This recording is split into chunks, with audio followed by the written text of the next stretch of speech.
time. So.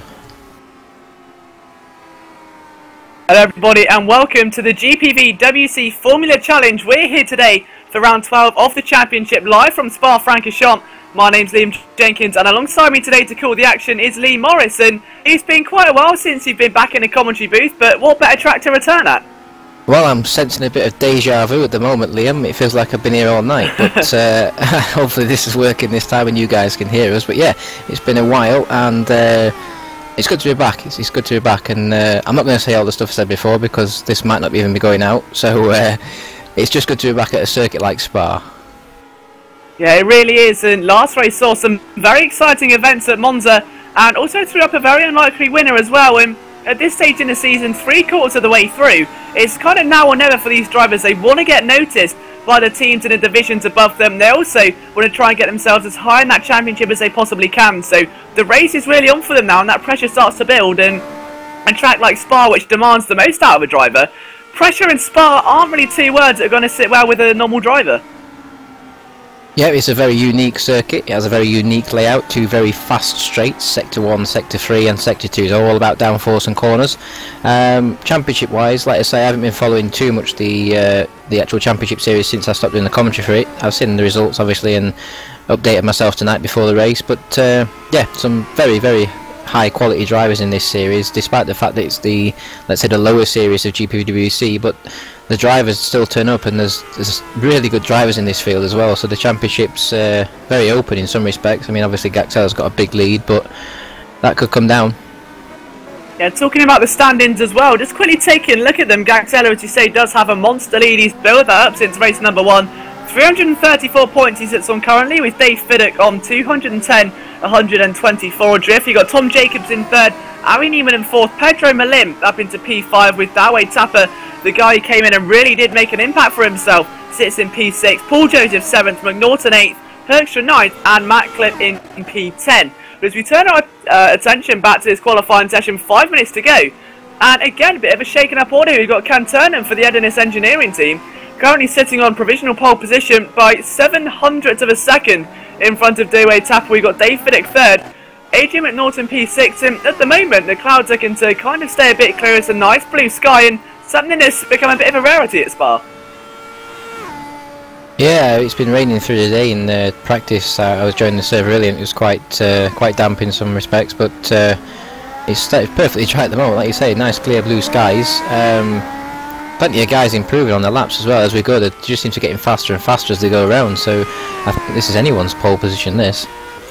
Yeah, it really is, and just to prove it as well, we've got P1 to 3 are separated by 0.2 of a second, but P1 to 13 all within 1.8 seconds, and the 13th man there being Scott Servick, who's just started his lap now as he comes through Rouge and onto the Kemmel Straight for the Optum Sim Racing team, and he's trying to get some heat into those tyres before he starts his qualifying lap. But at the moment, it's still quite a big field, but interestingly enough, Manuel Gaxella, our championship leader, is only on a 2:29, so I'm guessing he's had an incident in that lap. With 4 minutes 14 to go, and with the length of this lap, he's got to have surely about maybe 1.5 more attempts if he's lucky, depending when he crosses the line. So he really does need to have the lap of a lifetime now to make sure he's got a good starting position. Yeah, he's just in his hot lap now. He's half a second up in Sector 1, so he's going for it on this lap. But I think he had traffic on his first few runs. One man I did see which make a strange decision a moment ago, maybe because he was out of fuel. I think it was Martin Palm, who's currently down in, I think he's fallen even further down now. Yeah, he's 21st place. When he came through the final few corners, he was actually a 10th up on pole position. Oh, so wow. He could have taken the pole position time according to the split I saw, but he decided to pit instead. So unless he ran out of fuel or something, just seemed very strange, that's all. We'll have to wait and see what he can do next, as Gaxella almost comes towards the end of his second sector now. A 1:28.7 is what the leader's currently on. What can Gaxella do? He's actually 700ths down, so he won't go pole, but either way it's looking like a very quick lap at the moment. And funnily enough, the gap back to the leader in the second sector is the exact same time which Dawei Tapper is currently sat behind the leader overall. So very close, I think it's going to be at the top of the field in this qualifying session. Yeah, you'll just have to bear with me a second. I seem to have had the game crash unfortunately, but yeah, from what I saw before I left the game, it was very close. We'll have to wait and see how the final 2 minutes of this session play out and see if there's any late jumps. We've got James Kirk there, P9, for the Backmarker Brigade, who are looking more like the kind of midfield brigade at the moment, as he kind of drops down to P10 there. We've got Gagzella does jump up to P2, 100th of a second off our current pole sitter, Oskari Kantonen. So Gagzella's really looking like in the mix. He's got himself approximately 2 more laps, just providing all go to plan. So he's got 2 more chances to get himself on that all-important front row, which he's currently sat there now. But he's only 500s up on Dewey Tapper, and he's, again, Tapper's on the lap as well, so we'll see what he can do. And he's actually up on our race leader, qualifying leader. He's up by 200ths of a second there through Sector 1. So we can keep that kind of pace up. I reckon any one of those 3 drivers could see themselves sat on the pole position today. Yeah, and now back in. And one thing I was going to say is, especially from experience of testing this week with the Super League car, one thing to look at is the sectors in Sector 1 and then compare it to Sector 2. For example, Gagzella a moment ago, like you say, missed out on pole position by 1300ths of a second. But actually in Sector 1 he was nearly 3/10 down, so obviously in my eyes he's probably running a higher downforce package than Kantonen, who's in P1 currently, because he made all that time back in Sector 2. So that's one thing that we need to look at, is the way the drivers decide to go on the compromise of the setup. Will they be fast down the straight, so will they be fast in the middle sector? And taking a look at Tapper as well, looks like he's just going to be fast at every single corner. He's a further 1/10 of a second up on Kantonen through the second sector, and as he comes in towards that all-important bus stop chicane, a corner you cannot get wrong today. Over the final corner he comes then, needs a 2:01.897 to get on pole position, and that's not enough. Whoa, and he's actually 2/10 down there. There must have been an improvement from Kantonen, because now Kantonen's got himself way high. He's got a 2:02.1 now, 2/10 up on Tapper, 5/10 up on Gagzella. That was just a matter of 100ths of a second a while ago. So Kantonen's really stepped it up, the only man currently to break into those 2:01s. Let's see what Manuel Gagzella can do then. He's not looking too bad at all at the moment. He should be able to take P2, I think. No, he does a 2:03, and that was marginally slower. This is going to be his final attempt then, so the race is on for those 3 drivers. Let's see what Fiddick can do also. Fiddick currently finds himself in P4 for the Simic team, again looking very consistent there. And also on a lap as well, but I think he's just had to let the Optimum car through. Ferkströ's spun conveniently in front of him there, which is always handy. Yeah, big accident there. That's completely destroyed Fiddick's lap, and I don't know if he'll get enough time. He's got 16 seconds, so that was it. That's it for Fiddick, unfortunately. He's stuck in 4th position at the very best. Yeah, and there's no way he's going to get to that start-finish line in the next 7 seconds, unless his car is somewhat made of a space shuttle. But either way, we'll see what he can do during the race. Nonetheless, it should be a very exciting start to the race. So all-important the source hairpin is going to be vital. Let's see what Tom Jacobs can do. Oh, was that, sorry? I was about to say, Kantonen's coming around. We've got the top 3 on their final 3 laps. Obviously, Kantonen's come through the middle sector and he's messed up big time. So that's it now. Kantonen's best is a 2:01.8. You've got Tapper just behind now, coming through the sector 2 beam. He's had a bit of traffic and he's now 2/10 down on Kantonen. Oh, he's gone wide. Yeah, that's going to cost him. That's going to cost him speed, and I think he's already backed out of it. Yeah, he's backed out. So the only man who could take this is Gagzella, who's coming now into the Fania chicane. He's currently half a 10th up on Kantonen in sector 1, but sector 1 isn't very indicating of what the actual lap time's going to be, because it's this middle sector that's important. It runs wide using the curb, and that's the curb I was talking about. It's very dangerous, and once again a spinner in front using all the curb on the exit, and he's a 10th down, but look at his own time. He's half a second up on his own time, if I'm seeing the correct splits.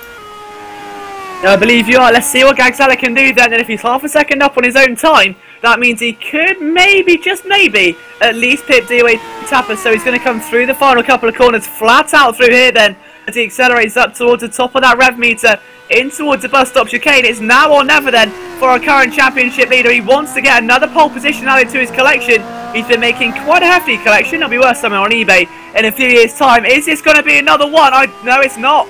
It's much slower, and he stays P3. He can't beat Tapper. He does take some time out, but it was only 400ths of a second behind, so we're just waiting for the rest of the field then to finish their laps. We've got Ansco Mebius, who's currently on a lap at the moment, as is Tom Jacobs. So I think Mebius just been pushed down to P7 now. I think McNaughton went up slightly, and Mebius is currently 1 second down as he comes through the final corner. Little bit of oversteer, but nothing to worry about as he comes across the start-finish line, and he stays P7.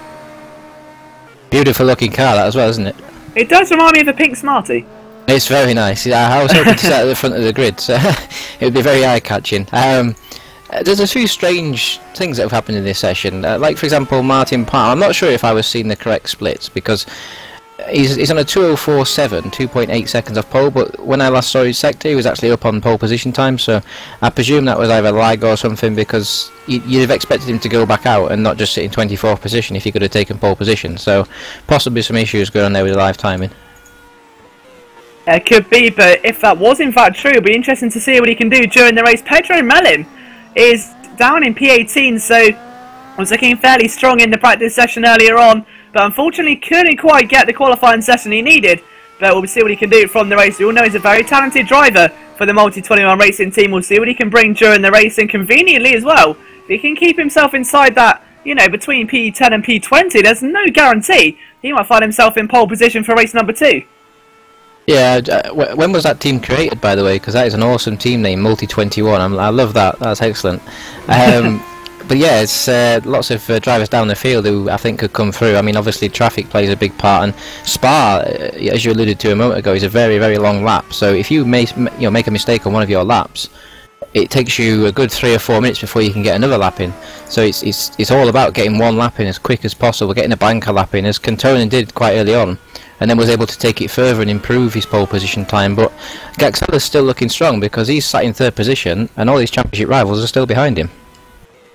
Yeah, that's very true, and the main thing to, of course, account for here is that La Source hairpin. We've seen so many incidents there in the past. It's such a tight apex, and Lee, I mean, you've driven this circuit countless times over the years, and what kind of sensation does it give going into that hairpin at the start of a race? You've got 20-odd cars around you, all vying for that inside line. How much pressure is on you to make sure that you don't end up in a wall? Well, that's very true. I mean, one thing is, right, you try every track when you come to it, when you're practicing, when you practice the starts especially, and you're thinking about what's going to happen in turn 1, you try and plan something like an escape route at least. Like Monza, for example, you know you've got plenty of room on the outside. If there's someone coming down the inside, a bit like De La Rosa the other year, you know you can. If you can see that in the mirrors, you can get to the outside and just go across the escape road. The problem is at Spa, as we saw in real life last year, Formula 1, with Grosjean, as soon as you get a car behind that's out of control, all the drivers are turning right. So there's nothing anyone can do. There's going to be a big accident, basically. So there's no real way of planning Spa. You just got to sort of take it as it comes on the first lap and see what happens. Yeah, and the good thing I think now about these Formula Challenge cars is that we have had the inclusion of the launch control, which should hopefully prevent a few incidents, but there's no guarantee in their car's not going to miss their braking point or lock the brakes going into the corner. It's so easy to do, and it's such a short run to the first corner as well, so the leaders really don't have much time to make their decision on what line they're going to go for. It really is. If you park the car at an angle on the grid, you get off in that line, the good chances are that you're going to have to stay there because there's not enough time to switch that car around. Well, the guys up front will be a lot safer, I would have thought. I mean, obviously qualifying up front is a big advantage at any circuit in some respects, because one, not only are you fast, but two, you've got a clear line into turn 1, and also you're less likely to be involved in an incident. If you start in the mid-pack, as we've seen many times in Formula Challenge actually, and well, not just Formula Challenge, it happens in all leagues and you know, in races, in real life, but especially Formula Challenge at the beginning of this year, it was with 40-50 cars trying to get through the first corner. In fact, the accidents happened earlier this year. They weren't even in turn 1. They were actually, you know, on the main straight starting the race because it was just that packed. So I don't know. I think the Formula Challenge cars will have an easier time than, let's say, the Super Cup or the Super League in turn 1 because they're arriving slower, if you know what I mean. So it shouldn't be as difficult to get through turn 1. So hopefully we'll have very few incidents in turn 1. Yeah, well, fingers crossed for it anyway, and we'll have to see exactly what these drivers can deliver, but also it's all about that inside line as well. You want to try and get yourself there, or you want to try and carry the opposite route, and there is a wide runoff area coming out of La Source, and we do see numerous drivers over the years trying to take that and maybe going wide to avoid a collision. And is that safer? I mean, what do you rather do? Would you rather try and risk it, go straight in there to gain a position, or would you play it safe and risk losing a few going onto the runoff area? Depends, I guess. It depends where you are in the grid and how desperate you are for a good result and the championship. I mean, for example, Gaxella, if you're in Gaxella's boots, you want to be taking it as cautious as possible, don't you? You don't want to be going in trying to get one more position when you've got a 100-point lead in the championship. If you were Fidduck, who's trying to beat Gaxella, you'd probably launch it down the inside of him and just see what happens, because if you can get in front of him and outscore him, that's good for you. Yeah, and I suppose the more worrying thing, I think, for Kantonen at the moment as well, yes, he's got pole position, that's great, and if he can hold that into turn 1, even better, but as soon as you go through Radion out of Eau Rouge, and you hit that Camel straight, that is a long piece of tarmac, and you could find yourself very vulnerable to a move going into Lacombe. Yeah, I think we've seen it in real life as well, sometimes racing here. What the drivers actually do is, they actually let the second place man go through turn 1 in first position, and it's quite a clever tactic. I think we saw it this year at the Canadian Grand Prix as well, with the DRS, with Alonso and Hamilton, I believe it was. Yeah. When they didn't want to go through the DRS zone first, obviously the guy behind them gets DRS. Now it's a similar thing in this, obviously we haven't got the DRS, but if you're in second position going up for Rouge on the first lap with low tyre pressures, low tyre temperatures, you know, that slipstream is going to be worth more than it is in a few laps time, because low pressures for Rouge mean obviously bottoming out. It means you slow down more, so the second place guy will get an awesome run, that is providing turn 1's clean. The second and third and maybe even fourth place guy will get an awesome double toe down that back straight, so you could qualify fourth but be leading by the end of the Kemmel straight. So like you say, it's all out of tactics. If I were Kantonen and someone like that, if Tapper got a good start and got alongside me, I wouldn't fight him too much. I'd just let him go and then just use his slipstream on the back straight. We know we were faster than him in qualifying, so chances are we'll be faster in the race. So let's just get through turn 1 and lose less positions that way. Yeah, I'll have to wait and see exactly what Ascari is going to be planning, but right now he's got himself on the circuit in the warm-up session, and I suppose it's something a lot of drivers want to do, because Spa, again, it doesn't matter how many times you practice it, you could put in hundreds and hundreds of laps, but there's still that slim chance you can make a marginal error, and this is not one of those circuits where if you make an error, you can get away unscathed, carry on, and maybe lose your position. If you make an error here, this is really going to turn your race on its head. Yeah, I swear, I mean, I've driven this track, like you say, numerous times. I'm sure you have as well, Liam, and many other people. But I swear this lap actually changed. It's like Kyle Army in the old days when it used to be built on the, well, it still is built on the lake bed. But when the track changes every lap, I swear there's people actually changing the track as you go around every lap. For example, the Fagny chicane. You can go through it 5 or 6 times perfectly, and all of a sudden one lap you'll hit a bump that wasn't there the lap before, and you're in the wall. And that's the randomness of Spa, and also the weather. Especially this year now we've got the plug-in, which I have to say actually I did slate quite a lot in the early times of GPV, but I actually really enjoy it now. It's really good fun, and that adds a lot to the racing as well. And especially at a track like Spa, you can arrive at Fagny and it could be soaking wet, but you could be in turn 1 or Kemmel straight and it could be bone dry. The track is so long, it's a bit like Nürburgring. Yeah, it really is, and again, that's just what makes this track so beautiful and so desirable to a lot of drivers who want to cross that line in first position. And again, another factor to shake up the racing even more is that all-important reverse grid we have. We have a random number slotted after race 2, with that driver being on pole position. So it really does increase racing between all positions, because you want to make sure you're within that range.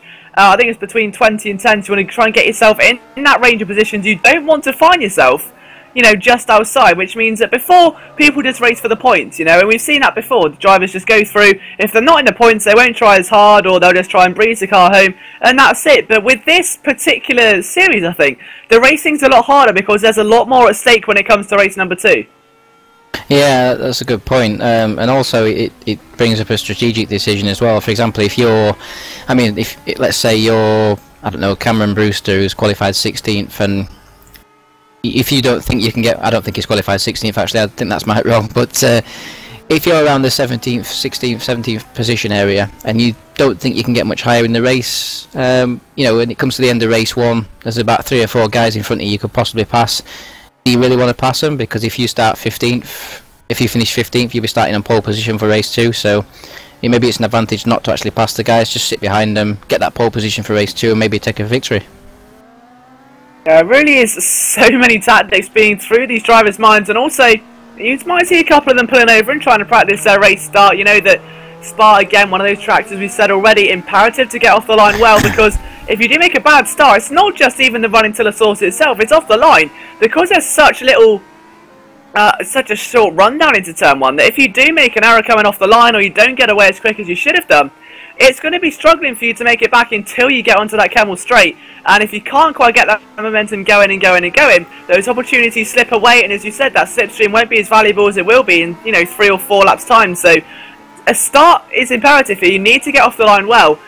You also need to try and get off trouble free, because, you know, as we say, you need to make a compromising setup here, and if, you know, you lose your front wing, it's going to hurt you more than it would at a track which requires less downforce, let's say. Yeah, and plus it's a very long lap as well. Obviously, if you lose your front wing, through a Rouge or something like that, and you've got the whole lap to do. It's a long lap here. I mean, it's 2:04 lap in the race, by the looks of it. Let's say average 2:05, and that's a long. It's going to be at least 3 minutes before you get back, I would have thought. Which is like what? That's 2 laps at another track, so it's a very long lap. That's why turn one's important as well. Obviously, starting up front, less chance of losing your front wing. Indeed, so 2 minutes 19 seconds left of this session. You can see a couple of drivers in the chat now saying they want rain. They want that catalyst to really turn the racing round, and even in this warm-up session, you know, you're on board with one driver in the middle of the circuit, you know, it's like a blue sky there. You can Instagram that, get a couple of likes, it'll look beautiful. And then you come back round a couple of corners later or jump on back with a driver 45 seconds later, and you know, it's all clouded over, it's looking very grey, very gloomy, and you just never quite know what the weather's going to do. And I think some drivers are going to be paying more attention to the sky and the weather, making sure that the rain doesn't start to trickle down, because if it does, then that could be even more of a factor than being overtaken, because if you're not on the right tyre compound at this circuit, you've already seen, I think it was 2008 back in Formula 1, the consequences can be absolutely drastic. Yep, indeed, and obviously I think Spa plus rain equals Spa 98. That's obviously something that lives in the memory of every Formula 1 fan. And if we get rain today, who knows? I mean, it's a lottery in any respects down into turn one, but with the rain, it's like you say, it's another catalyst. Just looking at the actual times, I don't know if these times are representative as such, but if they are, then Ben Warren, who I'm not quite sure where he's starting on the grid, but he's 4th fastest at the moment, so Simic and Tanskanen Racing looking very strong. They pretty much dominated this warm-up session so far. And as I say that, Pedro Melli moves up to 3rd place of Multi-21, so it's going to be... The race pace seems very closer than qualifying. Yeah, and Simic have been very quick all season as well, very consistent. We always call them, like, you know, Siamese twins. You can't separate them. Whenever you see them on the track, they're always together or a couple positions apart. They're really good at getting both drivers of equal skill levels inside the top 10, and that's what you need, because the tracks in this series are quite varied, and it means that if you're not strong in one area, then potentially you want your other driver to be strong in another. But what Simic do well is that both drivers always seem to perform at around the same level. So now you can see now, even in the warm-up session, they're both inside the top 5, separated by 2 positions. In the race, you see much of the same, and it's happened all through the year. So it's not like you've got one driver performing outstandingly, getting victories, and the second driver's nowhere near. You've always got that support, and it's a very level playing field. And I think more teams are starting to pick up on that now. We've seen a lot more teams getting doubles inside the top 10. You know, the teams are getting more consistent. And do you think it really does help a team get that morale boost up if you can get both drivers inside the top 10? Yeah, I could definitely vouch for that one. For example, I mean, I'll just use myself and Steve at Kerno, for example. Steve was very downbeat before I joined the team. He was struggling and that. I mean, he's still having a few hard issues now, like, but when I joined the team, we really went through like a phase of working together to try and work out why he was off the pace, because he's always been a quick driver in the past, and all of a sudden he started getting better results, and you wouldn't believe the difference in morale. It was unbelievable. I mean, I think everyone outside of Kerno as well. Oh, look at that, it's raining. But everyone outside Kerno has noticed it as well. Like, you know, Steve, he really has picked up since that. So morale is massive. As soon as you get a decent result, it can just change an entire team's fortunes. And talking of fortunes as well, as the heavens have opened, and a lot of drivers, they're trying to get the wet compounds on. The grid's not looking as full of them, trying to make sure it gets all hopefully cleared up. I mean, it was a low chance of rain. I had a quick look at the forum earlier, and rain didn't look like it was going to be that much of an issue, but obviously with Spa, you just never know what's going to happen, and the drivers going to have to be very careful, especially in the warm-up lap. We've seen it happen before where drivers make little mistakes, and you make a mistake here and it's in the wet, it's going to cost you absolutely crucially, because if you took the tiniest foot wrong and that car goes aquaplaning, the tyres aren't up to temperature, your brakes aren't up to temperature, there's no knowing that car could end up in a tyre wall in about 3 or 4 corners time. Yeah, just to point out here, the first person on wet tyres is 25th position, Jeff Cable. The entire grid, actually no, it's Martin Palm in 23rd. Yeah, Martin Palm. The entire grid has gone on dries, and that's probably a wise decision, because it's already dried by 3% before we even got to Eau Rouge. So actually, I don't think it's going to stay wet long, and it's not actually currently raining, I don't believe. So, well, it is, but not very heavy. So it should be okay for a dry tyre as such, or like say, it still requires some caution on the first lap. But I tell you, if it stays slightly wet for Eau Rouge, that's going to make it very interesting through that corner. One corner as well I wanted to point out that we might have some issues on. This is just after watching practice and qualifying. The corner before Blanchimont, I think it's Paul Frere. the corner that goes onto the back straight. Basically, out of there, these Formula Challenge cars seem to have very little downforce. I don't know if you've noticed, but they seem to be running very wide at that corner all the time. That could be and there's a wall on the outside. If you hit that, your car's going to come back into the straight. So that could be something to look out for a big incident on lap 1, for example. And looking in the middle sector as well, the rain's coming down a little bit more, and just noticed another driver who's starting on the wet compound tyres. It is Todor Pangev, who sits in P11 for Waters Automotive. So I think that's going to be possibly the most important guy, starting just outside the top 10, alongside Wilkie Herkstra for the Optimum Sim Racing team. You've got Mike Bell 13th as well. But a lot of those drivers, they're on the dry tyres, they want to make sure that the rain stops up. But if the rain doesn't go away and it's there 4 or 5 laps time, it's not actually cleaning up, and it's staying at a consistent level, it's going to be those guys who've maybe risked it on the wet tyres that are going to be feeling the benefits. Yeah, I don't see him. I see him on dry tyres, so I'm not quite sure what's going on there. But maybe he is on the wet. We'll find out, obviously, because the guys on the wet still, I think. I don't think that's going to work. It might work for the first half of that, but then after that, once the dries come up to temperature, I think they'll run away with it, because the guys down in the later end of the field who start on the wets, if I were them, I'd pit at the end of this formation lap and put the dries on, because they're going to lose so much time on them wet tyres.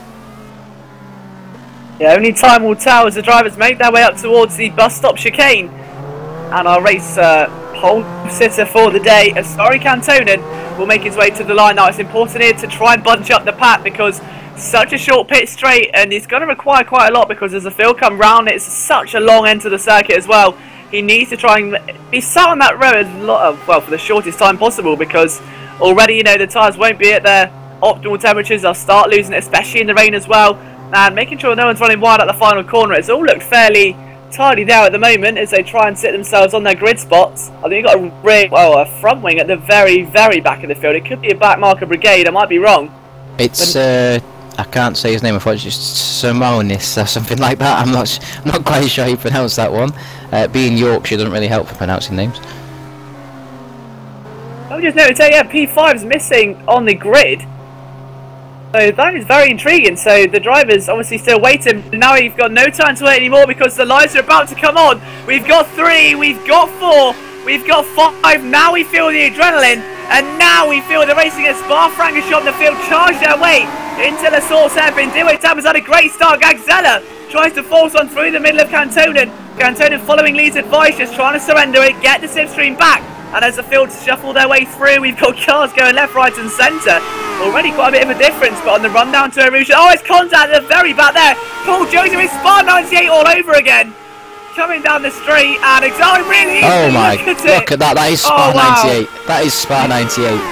You said Spa 98, and I think you must have jinxed something, because that is a good 10 cars, I think, that must have been involved and lost things. We've got Benham's there off, he's turned his car into a Formula 4, but checking back at the very front of the field now, and what our race lead is doing, it is Dewey Tapper. He's had a great start, he's not fallen victim to a Kantonen slipstream. However, Kantonen is coming under pressure from Dave Fiddick, who has passed Gagzella. Fiddick second in the championship. If he wants to make a statement, if he wants to take back those 124 points he sits behind, he needs to start now. He needs to start finishing in front of Gagzella, and that's exactly what he's doing now.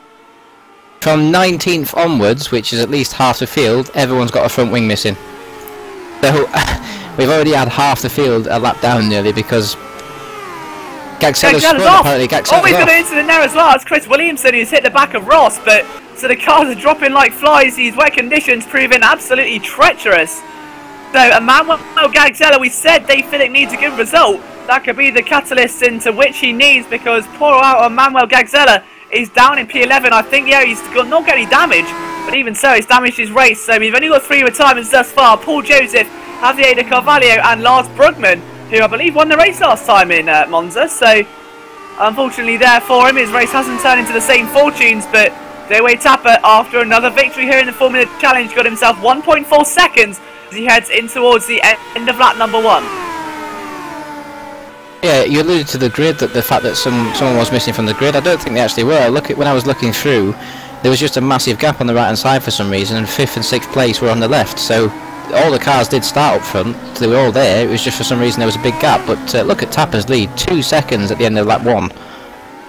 Yeah, Ron Squire's off at the back of the field as well, so his race unfortunately again not gone too well thus far. Still got himself another 10 laps. We'll wait and see if he can maybe fit himself, back in the hunt a bit later on. I believe that was actually going into who on? He's got himself going again. And it's taking it back through. So we've got Sarpias in the pit lane, and Richards going in as well. And we've got the entire field will pit. Honestly, half the field's going to end up pitting because there's cars everywhere without front wings, rear wings, wheels, suspension units. Scott Sovic was actually in 9th position and had no front wing. That's how many cars were damaged in that turn 1 accident. And you can just see them pouring into the pit lane now. It's like McDonald's have just opened a drive-through there. The cars are just piling into it. And it really does look like it's not been the most successful opening that for a lot of the drivers. And again, something which Spa is renowned for. But look at Scott Sovic now attacking Pangev. That's for P16. Sovic round the outside as they come down the Camel Straight. And he's got that done before they even reach Lacombe. He's done a nice job there and should be able to hold the position. Pangev going to come back up the inside again. And he's played that very nicely indeed. He doesn't go wide, so Pangev reluctant to give that position away. Still showing up on minus on wet tyres, but we'll see what happens there later on as Brewster again, now P7, round the outside of Yukonen, and they'll of course be on the inside for the next corner. He's played that very nicely indeed. Textbook stuff there from the United Racers driver. And taking it back up as well. And look at that for P2. Dave Fiddick battling with a pole sitter Canternan. They're trying to go side by side. It's going to be very interesting as they're going to go through Blanchimont very shortly.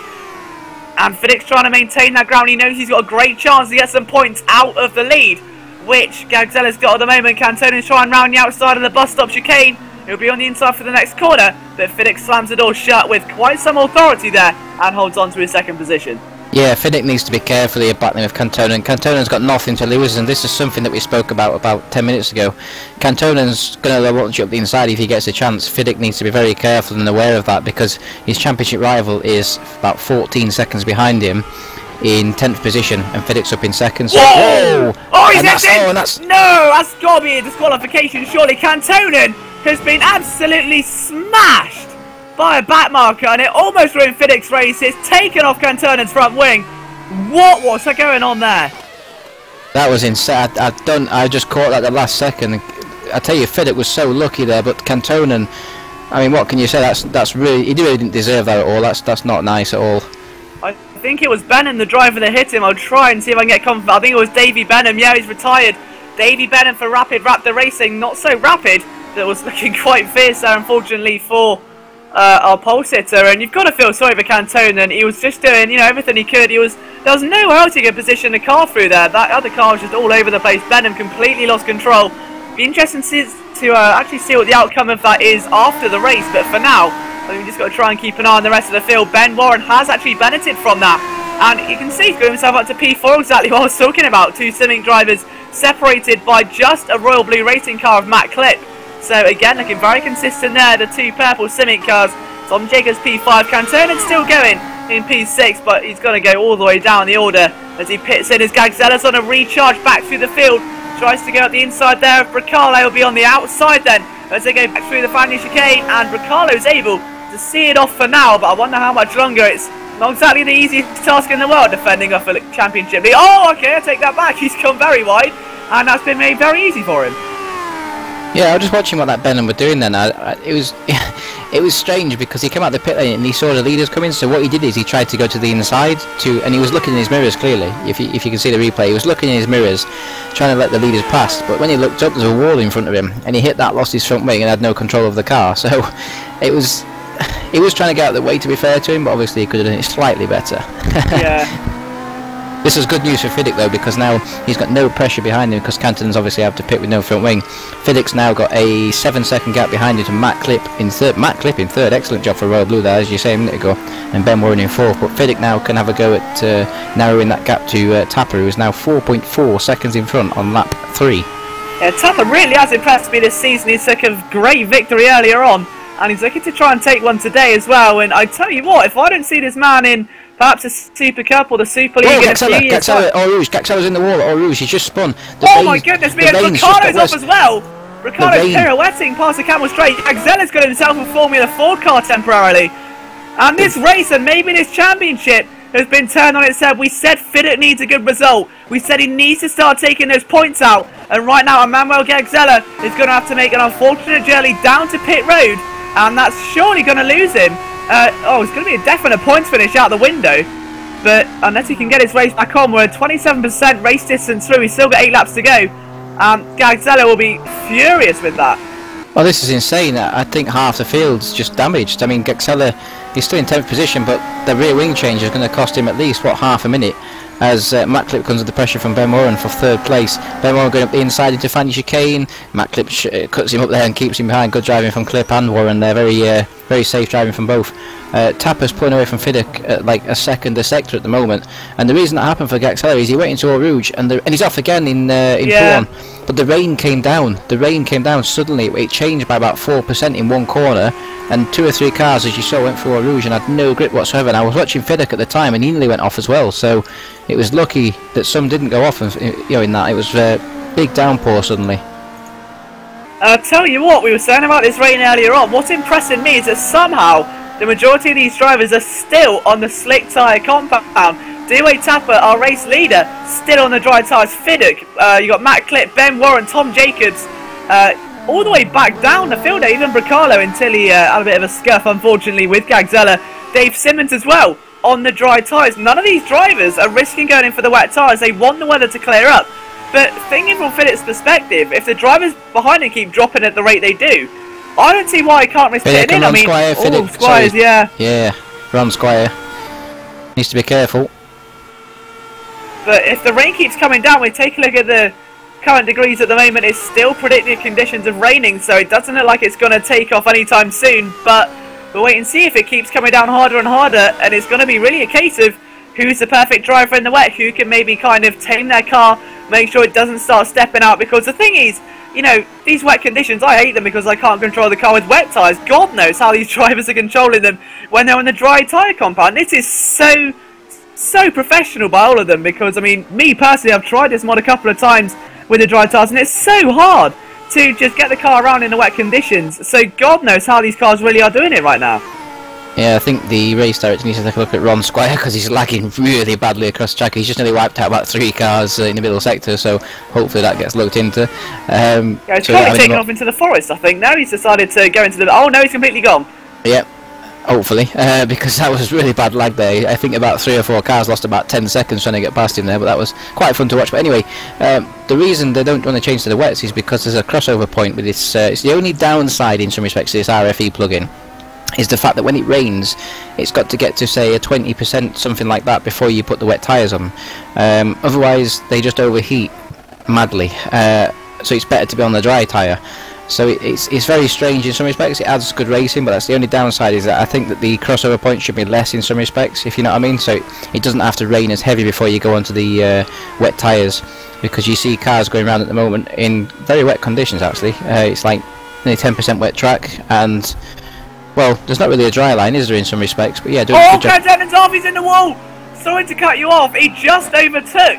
I think that was, it was Todor Panyev he's overtaken. And he's come out in towards the Fania chicane, I think. And basically just lost the car on the exit, flung it into the wall, and again lost the front wing. And just as it was looking like the pole shooter could find himself in the top 10, it's all gone shattering down in front of him, and he's found himself ploughing into a barrier. Yeah, it's been a disaster, this, hasn't it? I mean, that's probably some frustration as well in there in some respects. He's obviously annoyed at what happened, which it really shouldn't have happened earlier on, but obviously Spa, like we said, unique circuit, can throw up unexpected results. Poleman usually has the advantage at a track like this, but not today. And we can see, and Dewey Tapper countering some traffic, who decides to conveniently slam his car on the wall in front of him. And it really is becoming a survival of the fittest at the moment. Dewey Tapper and Dave Fiddick, 7 seconds apart at the moment. And there's Kegalu there rejoining the track without a rear wing, but they're just trying to get their way through all the carnage. They've been lucky that they're at the front of the field, and probably unaware half the time of the amount of drivers that have dropped off. Yeah, this is insane. I mean, we've got a 20-second gap to 5th place. And actually, Ben Warren's got up into 3rd position past Matt Clip, so good job from Ben. He's up into 3rd now. And he's actually, I think he's lapping faster than Fiddick at the moment. No, he's not. He's about half a second down. So Fiddick's just taking it easy in 2nd position. He knows he's got a championship to battle for. So sensible heading now. And again, Kegalu, he's gone off at every corner so far. He's almost taken out Ben Warren. And Matt Clip's able to get through, as is Jacobs, as is Conan, but Let's take a look what Brewster and Ikonen can do. So there is Kekulé up in front, and he's not looking like the most predictable driver at the moment as Ikonen goes round the outside of him. Brewster does as well, so luckily he's got the car slowed down again, but there was a couple of corners there where he's almost hit cars on the lead lap, and again it's something you don't want to do. I've been in that position before by accident. I tried to get out of the way, realised it was the wrong way, and almost taken out the race leader, and it is quite embarrassing to do as the rain starts to come down a little bit more at the front part of the track. You can see Fiddick going through the La Source hairpin there, and the rain's starting to come down, but it was drying out a moment ago. As daft as it sounds, Gexeller might still be able to get some points today, because even though he's lost about a minute changing that rear wing and trolling back to the pits, because all the other cars went off on lap 1, he's actually rejoined only in 19th position, and he's right behind 18th. So, and that's James Kirk actually, obviously the commentator extraordinaire for GPV Super Cup, and he's coming right up behind him now, and he should get past pretty comfortably, but he could actually still be on some points. That wouldn't surprise me. Kirk moves to the outside to try and block it, and let's just try and watch this and see how Gagzella moves through traffic. There's the car the incident was with Bricalo as well. Towards his automotive, they're going to go 3 wide there. Oh, and Gagzella's off the circuit. Some brave drive, and he's still side by side almost with James Kirk. Bricalo trying to come back underneath Gagzella, who is able to hold him off, but that was some very risky racing. In those kind of conditions, you don't want to be bumping over the apex. Yeah, that was. I thought Gexeller was going to do them both then, because Gexeller goes down the inside into the final chicane. Can he get it stopped? Just about yet. Kirk leaves him all the room there. Sensible driving from both. Gexeller up into 17th position, so that's 2 positions this lap. He's got Chris Williamson about 7 seconds down the road, so he can definitely get. Well, maybe it'd be better for him to start P15, to finish P15, because then he'd be on pole for race 2. So possibly some strategic decisions to be thinking about now. It could well be. We've got 5 laps to go then here at Francorchamps. It's been a very peculiar opening stint to the race, to say the least. We've seen just about thrills, spills and everything else you could possibly imagine. And now the track's starting to dry out, so the drivers who having on the wet tyres probably made the best decision there, and now we might see some actual racing, which is actual racing and not survival race. I mean, the drivers are going to be able to push their cars a little bit more, feel a bit more comfortable, with less traffic on the circuit as well to get around, and less cars who have got damage. It's going to mean they've got some open space to really try and catch a car in front. Right, the track's really dried out now. The guys are now lapping 4 to 5 seconds faster than they were doing a few minutes ago, and Tapper's just set a 2:04.2, which I believe is the fastest lap of the race. So, and he's pulling away at a ridiculous rate of knots as well. That was a second faster than the guy behind, which is Fiddick, our championship challenger, obviously. So the track really is bone dry now. It's slightly damp offline, but it's bone dry. These are the best conditions we've had all race now, so we're going to see some hot laps towards the end. So it's a sprint now for the last 4 laps. Indeed it is, and you can see Simic as well, currently P2, P3, separated by quite a lot at the moment, but again, they're inseparable. I swear, every race I see them, they always find themselves right behind one another, and it's great for their championship bid, because Storm Racing have really not got anything to answer to. You've got Gagzella, who currently finds himself, well, he's up to P17, but in terms of losing out to 2 podium spots in terms of constructors' points, it's not going to be a healthy result for them, and great news, of course, for Dave Fiddick. We'll be hoping for much of the same in race 2, but Gagzella could well be a shout for pole position race 2. This may not be all doom and gloom for our championship leader. Well, he's got 2 more positions to take up from that. He'll get Williamson this lap, I would have thought. He's took about 4 seconds out of him on this lap. The problem is then he's got a 10-second gap in front, so he's going to need someone else to have a spin-off or retire in front of him. He might still catch him. He's lapping slightly faster, actually a lot faster, but he had the will to get into that 15th position, but he needs that 15th position. That's very important for Gexeller in his championship at this point. And as you mentioned, the constructors, I believe Simic and Storm were tied on points before this race, so that's going to help Simic tremendously.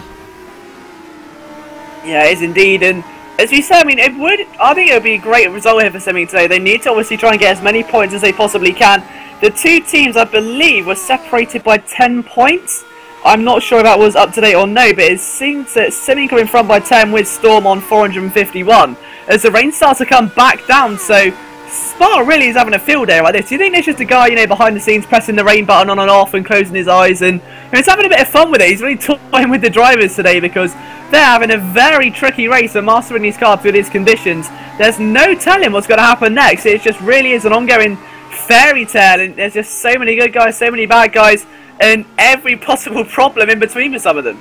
Well, this could be a real spanner in the works for someone like Tapper, who's driven faultlessly all this race. Got a 10-second gap from Fiddick, And all of a sudden, I mean, he's just at the fastest lap again, but this is the wettest it's been since the race started. It's now nearly 10% wet track. It is now 10% wet, which is relatively wet. It's getting towards the wet tyre range, so if it gets wetter suddenly, you know, you could see guys jumping in the pits, putting the wet tyre on. If you're on the lower fringes of the points, it's worth a gamble in some respects, or even if you're outside the points. But definitely, I think Bernie Eccleston's in the background, because he suggested this year's going to with his sprinklers. I think he's trying it in GPVWC first. Well, you can't blame him for it. We'll have to wait and see just what the conditions do, and taking a look at what we're fitting, the rain's completely stopped again. So I think he really is trying out this theory right now. But Fiddick 9.5 behind the leader at the moment. Tapper still lapping very strong, as we say. He keeps on improving. His lap loss around a 2:03.789, so he really is getting the best out of difficult conditions. Yeah, Gaxella's just taken Chris Williamson into the final chicane, so he moves into 16th position. The problem is now he's got 12 seconds in front of him to Tomala to get that pole position for race 2. So he's got a lot of work to do in his last few laps. He's going to have to hope someone spins, I think, because I don't think the pace is that different. A 2:09 versus, let's have a look, a 2:06, only 3 seconds, so it's going to be close if Gaxella can get that 15th position. Yeah, well indeed, and just trying to take a look through the field as well, and actually one surprising name there is Robert Wiesenmüller. He started way down the order. The Touring Pro Series THR driver comes into his open wheel series here. I think it's the first open wheel series he's driven, and he's driving for Ice Cold among his current other touring car teammates inside the top 10. So P8 at the moment for the German, and Robert looking very comfortable, it seems. So that's great to see. So, and just breaking inside the top 10, very unlikely name there, so massive well done. But as I was saying with these doubles, we've got 2 Tanskanens inside the top 5, 2 Simminks, 2 United Races inside the top 10, and 2 Ice Colds. He's just going to move into 7th position as well, sorry, because that's Thomas Jacobs off in the background there, just as you were speaking. Thomas Jacobs has lost his rear wing, I'm not quite sure where. He was up in about, I think he was 5th, so he's now down to 8th. He'll have to put for new wing, that puts Wiesenmüller into 7th position. Sorry to butt in there, Liam. That's okay, no problem. It was a worthy cause, and so yeah, exactly what I was saying. If you take a look inside the top 10, well, obviously as Jacobs just pulls in. Prior to that, 2 United Races, 2 Tanskanens, 2 Simminks, and 2 Ice Colds. So 8 of the top 10 drivers are all base of 4 teams, which is a highly big stat.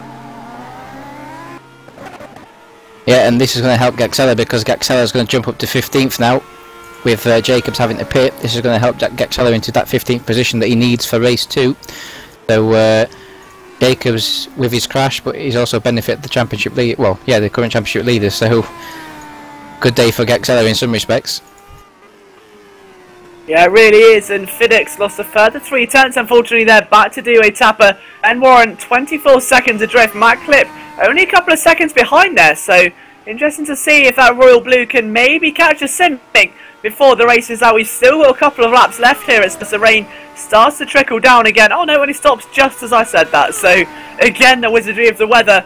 It's really peculiar for these drivers. They must be loving and hating these conditions. It's meant that some of them can get themselves inside the top 10, get some big points here as well in terms of their championship bids for not only the drivers but for the constructors. But it also means that, you know, 1 minute you can be trying to force a very fast lap as do a Tapper at 2:03.7. So he's getting quicker and quicker. So you've got one driver who's doing that, you've got drivers who are going slower, changing conditions, and it really is great to see kind of who is the master of the changing conditions, and right now I've got to say it's our race leader. Yeah, he's reacting to everything, isn't he? But he's always very consistent. I'll tell you one guy who's really impressed me, that is Matt Clip. He's come on really well this last year or so. I believe Matt Clip found this league through my YouTube, as daft as it sounds, because I remember talking to him on YouTube at one point. I'm sure it was Matt Clip. And he was saying how he'd like to get into a car, and he came and tested us for us at Drake Racing at one point, and he was a good 5 or 6 seconds off the pace, and now look at him, he's challenging Ben Warren in Simmick Motorsport for a podium in very trying conditions. So big shout out to Matt Clip there, and also Ben Warren, actually, to be fair to him, always does an awesome job considering the circumstances. He's actually in 3rd position and looking good for another podium, which is a great result for him.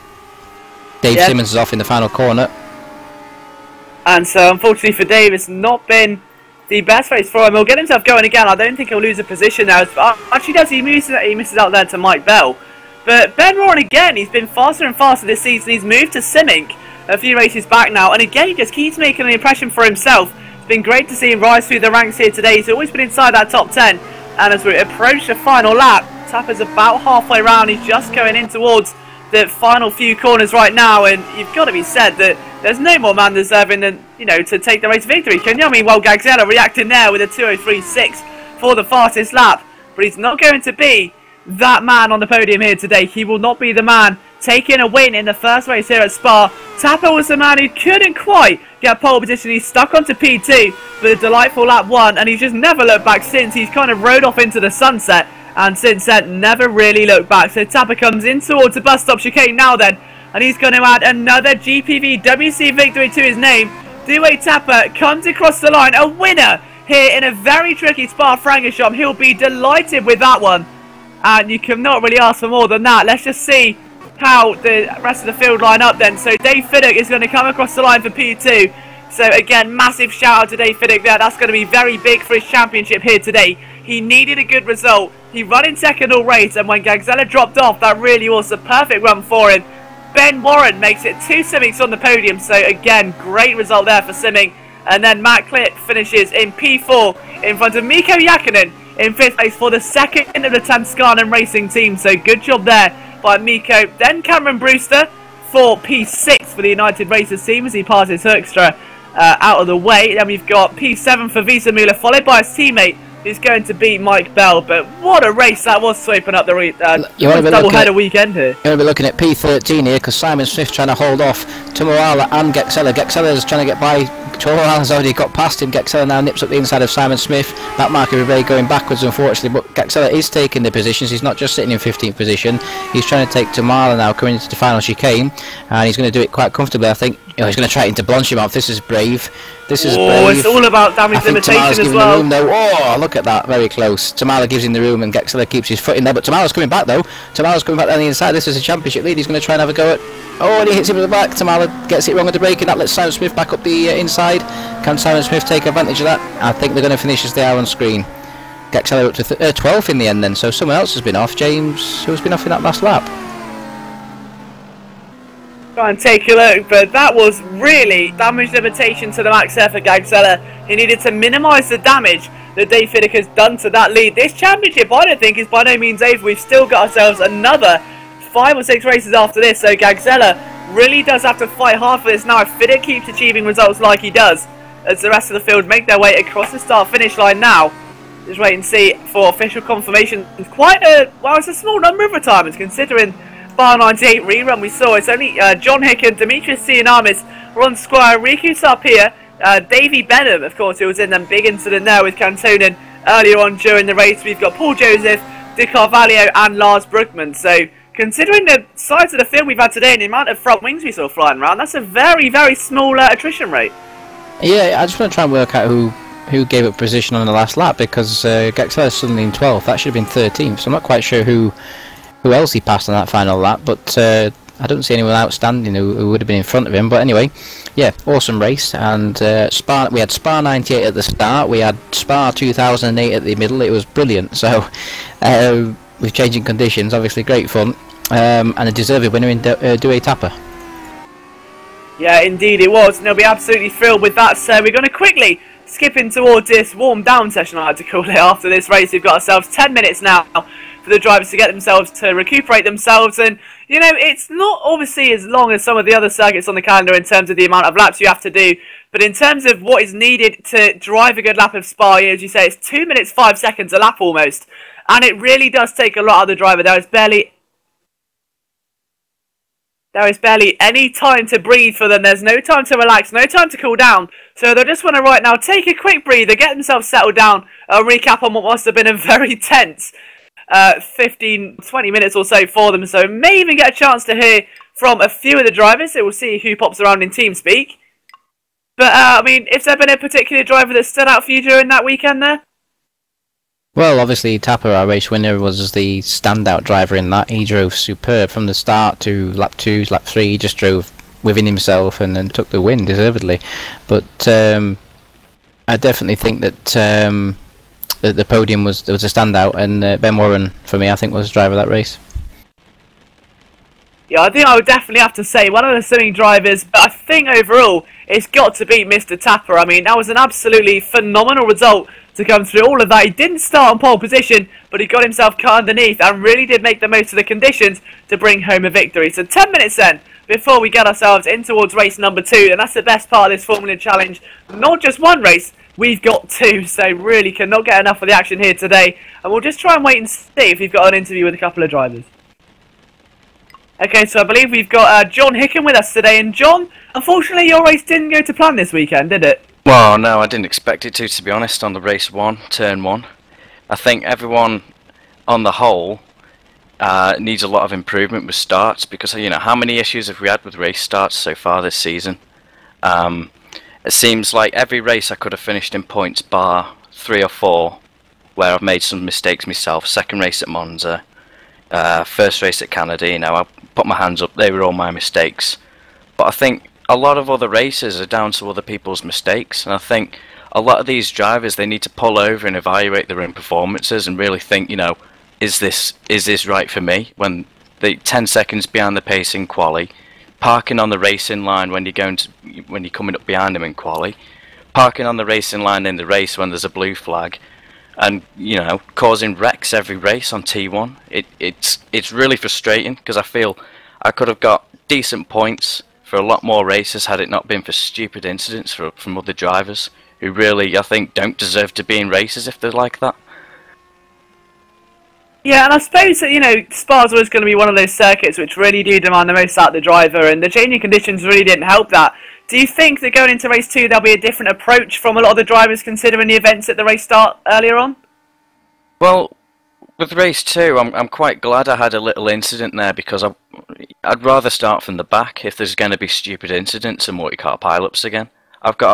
It's a sad state for the league to be in a sense that I feel I can start from the back and gain more positions than I can if I qualify 12th. You know, do you know what I'm saying? Yeah. I think the conditions are right up my street. I was really looking forward to it when I saw the rain coming down, and then, you know, just stupid stuff. It's really frustrating when your car gets taken out by 16 cars and it's not even your own fault. I was sat in the pits for 90 seconds, everyone's blasting past me. 12th and 13th position, where I was hoping to be, laps me on, what, lap 4. It's frustrating, and it's honestly, I can't really put another word for it. It's kind of pathetic that every first race is like this. If there's not an incident on T1, everyone kind of panics because they got past T1 because they're not used to it, and then they wreck in T2 instead. I don't know, Liam. It's frustrating, it really is. But I mean, I'm not going to name names here, but I think some drivers really need to sort of take more caution on the race starts and really evaluate themselves before they sort of carry on with this league, because it's ruining it for other drivers. Okay, well, thanks for your time, John. Hopefully things go a bit better for you in race number 2, and we'll try and hear from you after the second race. I certainly hope so. Thank you very much. Right, best of luck. Okay, so a few more minutes left in the warm-up session now, and a very frustrated John Hicken, and it's understandable, you know, we've obviously a massive pile-up, as Lee mentioned earlier on, reminiscent of Spa 98, and it's been a while since something like that's happened, but with this amount of cars and that tiny little space, we said it so much in qualifying and warm-up. Maybe I thought I overhyped it with how important this start is, but I think after lap number 1, the point could have been even clearer, could it really? I mean, there were so many cars who perhaps underestimated how important that start was, and in turn, it really did turn their race upside down. Yeah, I remember when the season started in this Formula Challenge, I came under a bit of criticism because of my criticism, basically. I was quite high. I know Formula Challenge is a learning league in some respects. It's where the drivers come in to learn the ropes, to get noticed, to go up to the bigger leagues. But I came under a lot of criticism for saying that people need to sort of wake up at the start and stuff like that, and just general driving standards were pretty poor. I could understand why people felt I was being a bit harsh on a lower league category in some respects. There are some good quality drivers in here, and I'm sure everyone has, you know, ability. It's just controlling it on the track and being aware. I do have to agree with John Hicken, though. He makes a very valid point, but the problem is they're all learning as well as he's learning, and this Formula Challenge series is about coming in, having fun and learning. It's not as serious as the others. It's basically come in and learn. But you have to feel for him for the frustration side, because like he says, if you're starting just outside the top 10, you'd expect a decent race. But when you end up retiring every time because of other people's accidents, I mean, we stalled a start, it was absolute chaos. Down like Spa 98, down the back straight. But I don't know, I don't really know how you solve that, to be honest, because if you come into a league which is a learning league like Formula Challenge is, it's going to happen, unfortunately. I mean, the only option to John is to really try and get himself into a Super Cup or a Super League start, where then again actually Super League's been pretty bad the last few races as well at the start. But I don't know, accidents are part of motorsport, as we all know. I mean, I have to agree it's a bit unnecessary sometimes though.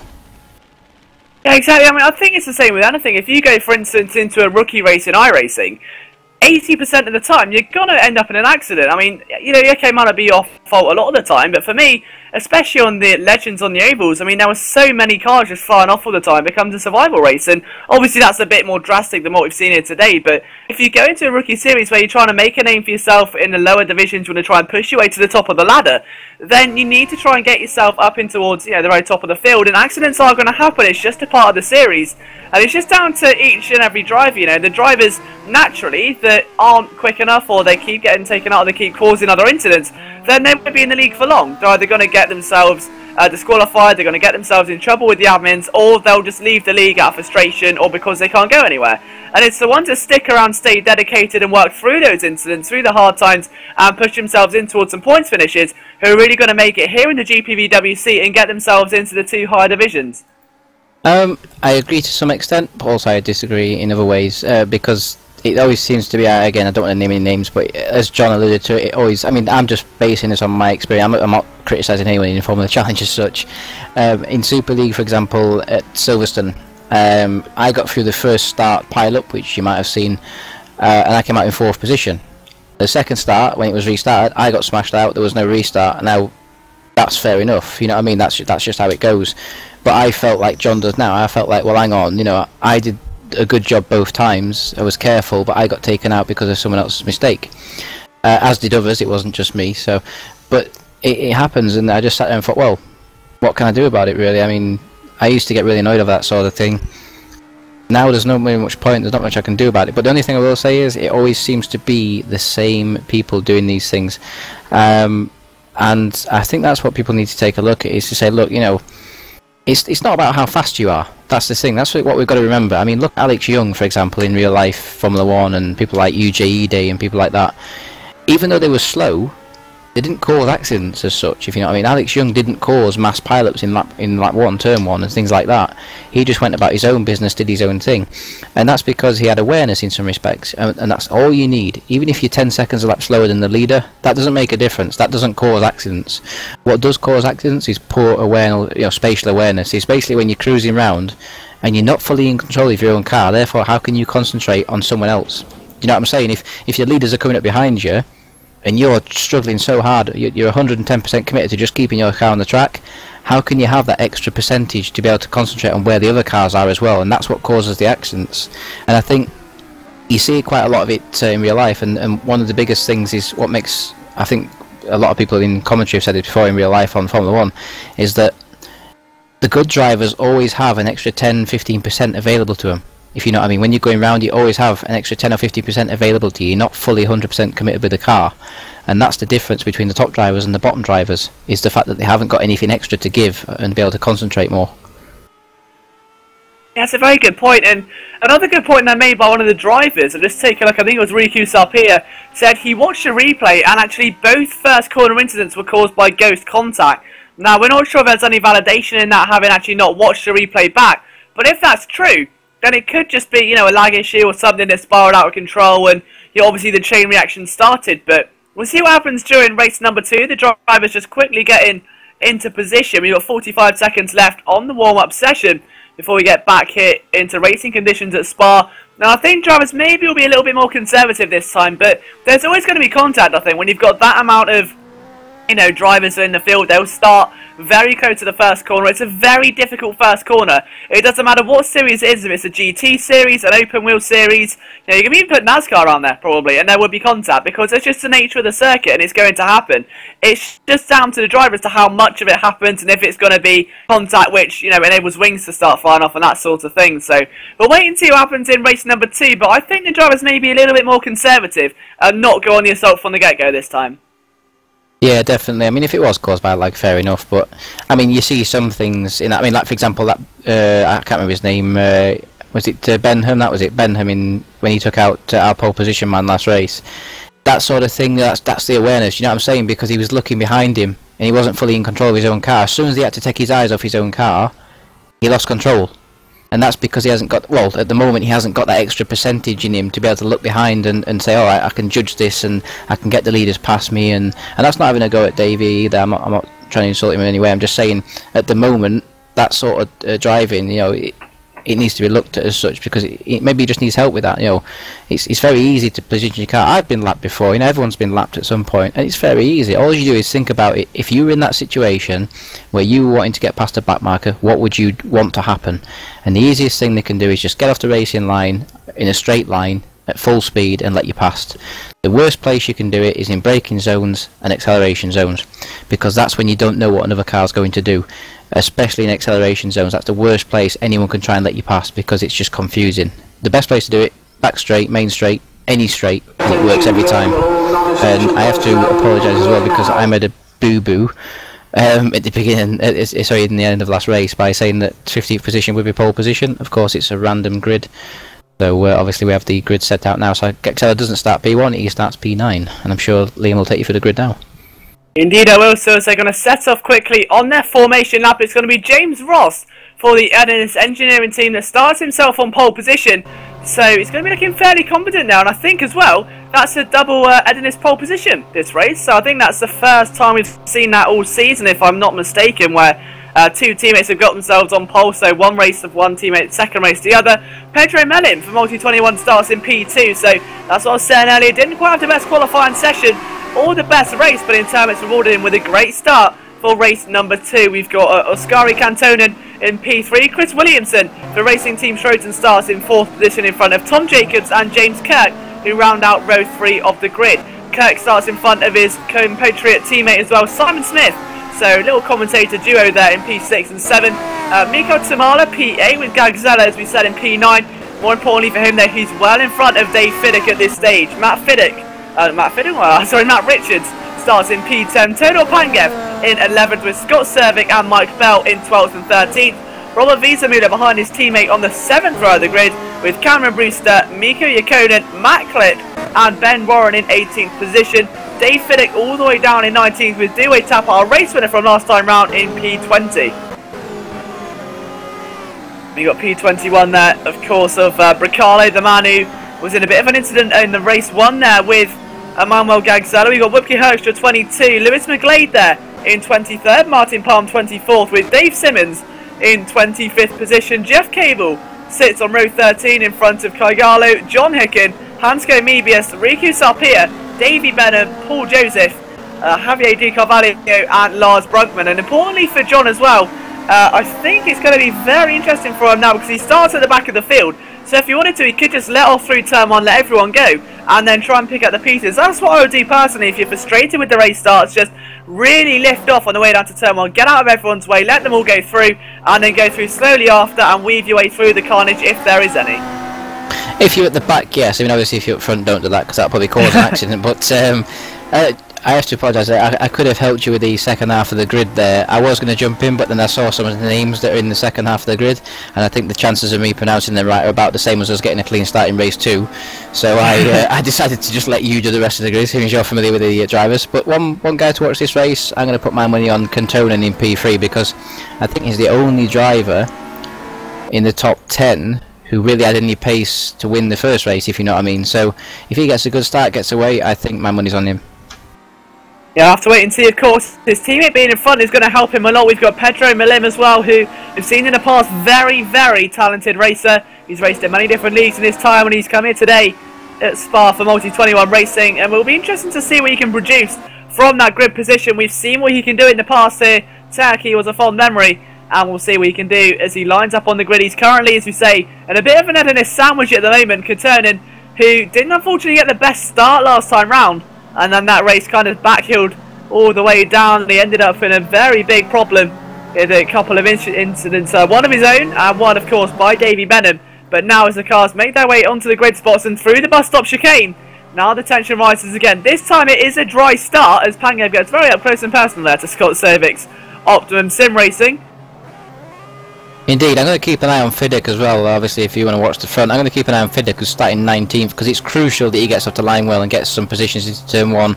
So he's got to be aggressive. Gactella also, he's got to be careful. He's in 9th position, he's in a dangerous position, as is Fiddick. So it's going to be interesting to see what the two championship protagonists are going to do. Yeah, it really will then, and already the lights are lit, so no holding about it today. We've got 5 red lights, we've got the throttle, and now we've got the power. Appalling start there from Ross. Malevic sails into the lead, and what's happened there? He's gone right down the field, and it's a field power down into the La Source hairpin. Now let's just try and keep an eye on the corner and make sure there's no more contact. I think there may be a little bit, a couple of front wings, but nothing too drastic. I think it's all been a much cleaner start. Ben Warren in the background, unfortunately, podium man from race 1 down to 27th, but apart from that it's pretty clean. Oh my goodness me! Oh, and a massive crash for Pangev. Went side by side for a Rouge, went over the apex of the corner, literally caught so much air, I think he could have parked a house under where he was, so he flew into the barrier. And yeah, out of the race already, so a 2-corner race. I think Kagulu's done exactly the same.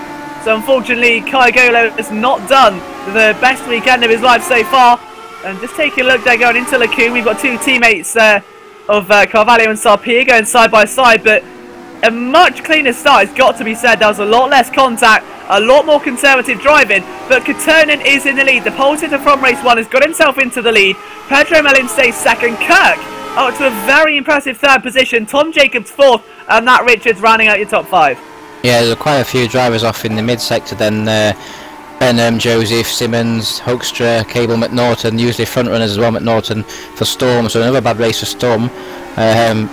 Well, for one driver at least. Gexella's up to 6th position. Fiddick, I was watching, he's only up to 16th, so he's not been that many positions, but he took it nice and steady through turn 1, avoided all the incidents, so playing it safe in the midfield, but he's got to get on with it now. Oh, and that's Weisenmuller in front of him locking up there, but that'll give Fiddick the run. But yeah, clean start throughout the field, good to see. Indeed it is, and there's Tom Jacobs side by side with Richards trying to really get something going there, and he's going side by side through Blanchimont, beard of contact, oh, and a big nudge there. Well saved. Well saved, Matt Richards. Matt Richards deserves a medal for saving that. That deserves a video making after this race for that, because that was the best save I've seen in sim racing for a long time. Very scary stuff, and there goes Emmanuel Gexella. Look at that, that is the danger man right there. Gets himself up into the top 5. We've only done ourselves here, well, 1 lap, and Gagzella, oh, he's in Jacobs, and Jacobs is off, and Richards race takes a turn for the worse. He loses his front wing through no fault of his own, and Gagzella must be looking back with a bit of an evil smile, and oh no, they're 3 wide almost. Crash, oh, it's carnage again. Stervick and Richards, and on the run down to a Rouge, you've got to be careful. Well played there by Richards, getting the car off the track. Very worrying part of the circuit to be going 2 and 3 wide. And look at that gaggle of cars. It looks like a race start all over again as they come down the Kemmel Straight. My this is going to end a goodness disaster, me. surely. This has got to end a disaster. The 4 wide in the mid-pack coming down to the end of Kemmel Straight. This is going to, that's Fiddick as well. Fiddick on the outside. Oh, it's all gone wrong. And Fiddick just gets away with that. Fiddick moves up to 11th position, gets away with that, and there's cars off in the background, Liam. Yeah, Mebius is off in his pink Smarty. You've also got Scott Cervix took a big hit there as well. Very good. Yeah, Conan as well has got himself a nice little Formula 4 there again as I can reverse it when it doesn't have a front or rear ring, but that was just never going to end well. There were so many cars trying to vie for position in that one corner. You could tell it was only a matter of time before something was going to happen. Yeah, I think something's happened to Fiddick again because he's down to 12th position. He's getting caught up in a lot of this. His heart must be in his mouth at the moment because seeing that behind him, they were all slipstreaming him basically. It was insane. And I was just watching it. Oh, Tapper's off! Who's that? That's Tapper, yeah. Tapper, yeah. Our race winner from number 1, hit by Simon Smith. Who's pulled back onto the racing line and taken Chris Williamson out, who's also taken Matt Clip out as well. So big crash at the end of Fania chicane there. That's taken 3 drivers out there. Simon Smith pulled back onto the racing line, unfortunately, and took out about 3 cars there, unfortunately. Fiddick's now up to 8th position. That's all played very well for the simming drivers here today, isn't it? So Dave Fiddick up to P8. We've only got Gagzella in P4. Still Katonen leads as he comes towards the end of lap number 2. But just when you think that the drivers get off to a clean start, all hell breaks loose. It gets to lap number 2. And they've got this sudden fire inside them. Fiddick trying to overtake Robert Wiesemuller there. But the German locks very deep into the bus stop chicane. Also got Ben Warren trying to attack Martin Palm. Again, Cynic drivers cannot separate them. Side by side there with Martin Palm. And he'll be trying to get up the inside in towards the source. So he should be able to get that one signed, sealed, delivered. Brakes very early. Very conservative driving there from Ben. Not taking any risk. We're only on lap number 2. Well, lap number 3 now. Out of the 11. You don't want to be taking any unnecessary risks. So very smart driving, I'd say, by the Englishman. Yeah, Ben Warren's done an awesome job actually to come back up to 11th position. I credited him for race 1 performance, but this race 2 performance has been pretty good so far as well, because he was 27th, if you remember me saying, at the end of lap 1. He's now up to 11th at the end of lap 2, so pretty awesome job. John Hicken in P13, who was the man in the commentary booth a minute ago, obviously wasn't happy with the race 1 result, and what happened, he's having a much better race 2. He's managed to get through all the carnage, and he's up into 12th position. He's just past Lewis McGlade. Yeah, he's a talented driver, is John, and you know he's really kind of proven himself this season. A few unfortunate incidents, but the results that he's been successful in have been very successful. He's proved himself well, very smart, concise driving. We'll see what he can do it today, as he's still battling with McGlade, and that gaggle of cars behind me. Got Riku Sarpia there, who's really not too far adrift in P14 for the Mazurek Racing team. Wilkie Herkstra there as well for Optimum. Adrian McNaughton for Storm in P16, so very unlikely performance there for him. Quickly update on the retirement so far. Anyway, Tapper's out. Tapper is officially out of the race, and our race winner from race number 1 is out of the race for Tanskarnen. He's joined by Matt Richards, Scott Cervic, Dave Simmons, Todor Pangev, Lazarus Kayagolo and James Ross, but big disappointment there for Dewey Tapper. Yeah, important moment now for Gagzella coming down into the final chicane. He's right on the back of James Kirk, who goes slightly defensive, and Gagzella can't get the move done. So James Kirk actually driving a very good race, it must be said. He's only 3 seconds off the lead after a few laps. Doing a great job. He's giving Gagzella a bit of a run there. Will Gagzella take the move into turn 1? Soon find out he's on the outside though, so he's going to have to do a Hamilton if he wants to do it, switch back to the inside. Doesn't quite do it. Will he go on the outside? Yes, he does. Brakes very late. So Gagzella up into 3rd position now, and this is all bad news for David Fiddick, who's still down in 7th position. Doing a good job, but some 10 seconds behind Gagzella. So despite the fact that he took a lot of points out of Gagzella in race 1, it looks like Gagzella's going to readdress that in race 2. Yeah, it really does, and let's just keep an eye on what Dave Fiddick's up to as well. Currently stuck behind Mike Bell. He's in P7, so damage limitation here for Fiddick. He still should come out here with a gain, providing he only sits a couple of positions behind Emmanuel. And, you know, he's going to have Mike Bell just up in front of him, so the Englishman's going to be surely not too much of a task to get past. We take a look back as well. Wiesemuller, Mike Bell's teammate, is attacking the United Racers driver of Cameron Brewster, and still looking in towards Lacombe as well. Another gaggle of cars there. We've got Martin Palm trying to stay in front. We've got a car, well, dust cloud in fact. That wasn't actually a car, I think that was just a bit of lag. But yeah, we've got Hansko Mebius P18 in the Smarty car at the moment, and he's got himself much better now. He's got himself kind of out of that. Whoa, big crash into the hairpin. And Hicken's been involved again, unfortunately. John Hicken, I was watching him on board, and I'm not quite sure who caused that, but someone went round. John Hicken had nowhere to go, and he's been smashed. His rear wing's been smashed off again. So if I wouldn't let him in the commentary booth, to be honest, if I were you, because I don't think he'd be very happy this time. I was taking a look at what happened there. I think it was McGlade that went on the inside of Sarpia. He caught the back end of him. Hickens turning to avoid it, and Palm's done the exact same. He hits the back of Martin Palm, and unfortunately... It's raining as well, so that maybe, I wonder if that's what's caused it. And just as you think that we've seen it all, it starts to rain. This, seriously, you cannot get, you know, more treacherous conditions here at Spa. Everything that a race driver both loves and hates all in one race. We've got the wet weather, we've got changing conditions, we've got crashes, we've got exciting overtaking. This could very well be the most intense race of the season for a lot of these participants. Gagzella does the fastest lap of the race right now, currently in P3, chasing down Pedro Mellin and Ascari Cantonen. Cantonen's last lap of 2:03.1, Gagzella with a 2:02.7, so he really is flying right now. Yeah, my man Cantonen, who I put the money on this race, is doing a good job up front, as you say. Gagzella, he will probably close him down, but I don't know if he'd be fast enough to take the win, but he's doing a good job in 3rd. James Kirk's still in an awesome 4th position. He's actually got a decent chance of keeping that 4th position as well, which would be pretty good for Backmarker Brigade. I was just looking at further down the field. Ben Warren seems to have altered his charge through the field. He's now stuck behind. Is that Robert Wiesemuller? Yeah, but he's got a good run onto the Kemmel Straight. Wiesemuller goes to the inside to defend. Ben Warren comes back to the outside now. Will Wiesemuller come back to the inside? He does. Middle of the track, it's getting wetter and wetter as we speak. It was 1% at the beginning of the lap, it's now 4%, so the rain is starting to come down. So it's going to be a lottery all over again, but top 10 seems pretty static at the moment. Indeed it does, and you can see Wiesemuller goes a bit wide there, and luckily Ben Warren wasn't able to capitalise there or hit the back end, but keeping an eye on Cameron Brewster, who sits just ahead of these drivers at the moment. The last thing you want to do is get yourself involved if Brewster goes a bit wide. But at the moment, as they find themselves moving through the track at the moment, through the second sector in towards the Fania chicane very shortly, and he's got a much better run on Wiesemuller around the outside. Then it's going to be quite a risky move. Be on the inside for the following section of the chicane. Wiesemuller does a very good job at defending there. Very difficult thing to do.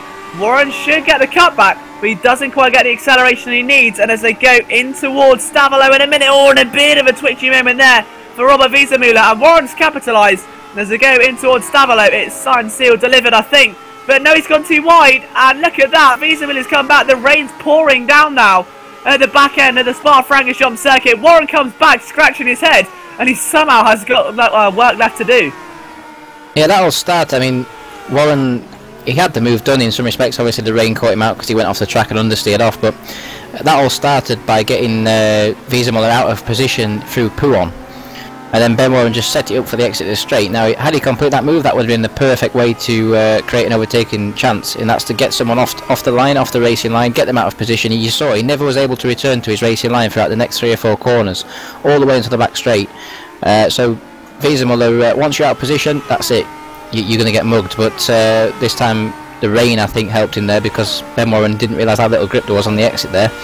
He's still in the top 10, so still doing a good job considering where he was at the end of lap 1. Fidek up to 5th position now. I think he's just past Tamala. They're doing a good job as well, but still some way behind the leaders.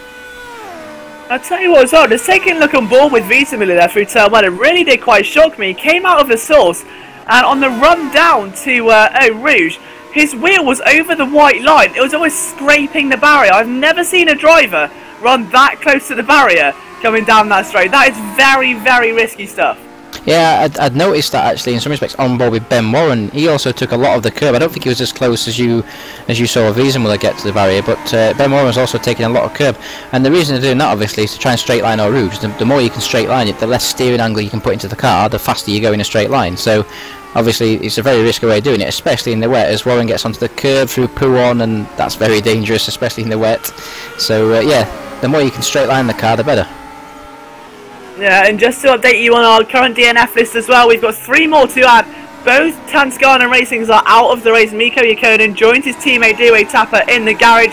Lars Brugman, a double DNF there, as the same for John Hicken. And that currently is our remaining list. We've got 25 drivers still participating, so still a very hefty field here today. Most of the action at the very forefront of it, with all 3 leaders being separated by 3.8 tenths of a second at the end of lap number 6. Indeed, pretty much just gone past halfway. Katonen leads Melin by 2.4 seconds. He's putting about 2 or 3 tenths a lap at the moment, doing a solid job up front.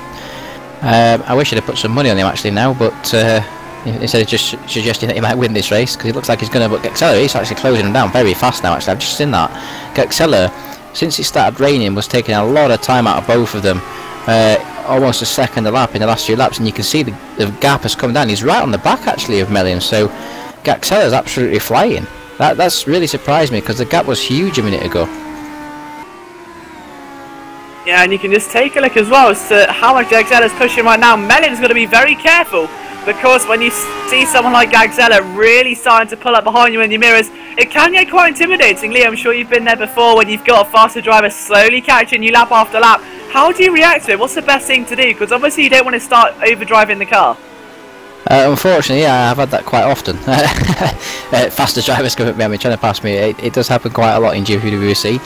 I don't know. You've got to be honest. I mean, Katonen, there's 3 different mindsets here. Gaxella's thinking, "Come on, get out the way, Melim, so I can get after Katonen before I run out of laps." Melim's thinking, "Shall I race him? Shall I not?" you know, is it worth really racing him and possibly losing that podium?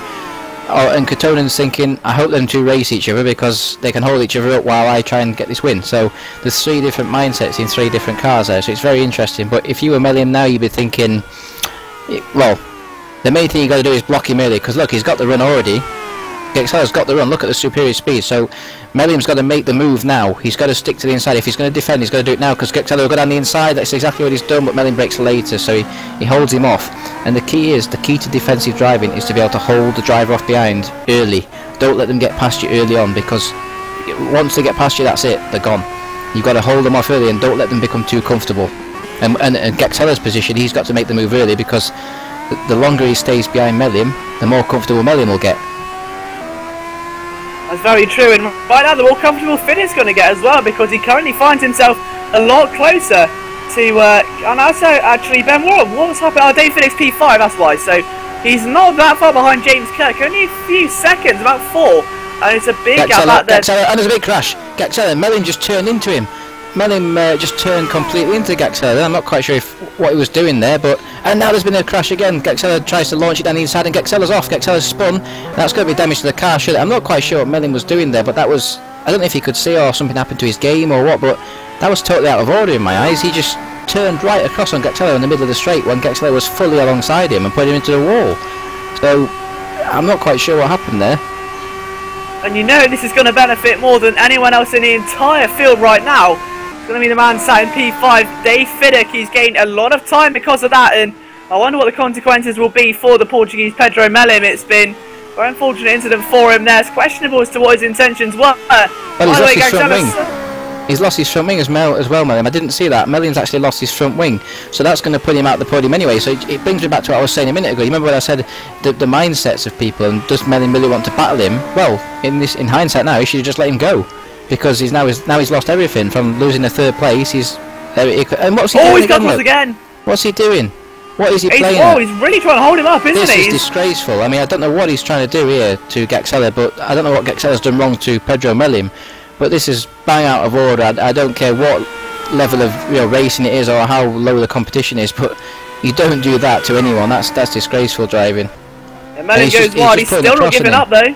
He's just putting a cross on him all the time and blocking him. That's exactly what he did on the main straight. He's just trying to take him out, basically. I'm not quite sure why he's doing that. I don't see the sense.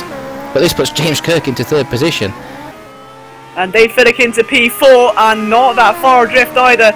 We'll see what next lap the gap's going to be. But I think right now, obviously that's going to be a big gain as they come across the start-finish line for him. So Gexella is now 9 seconds away, so that's 6 seconds. Back to Dave Fiddick, which is danger zone if Fiddick can get his game on. We've still got 3 laps left to go, but I think Pedro Meliam must have at least a very, very stern warning there, or a penalty for the next race or something, because it wasn't just one incident. There was 2 or 3 moments there where he's tried to cut across.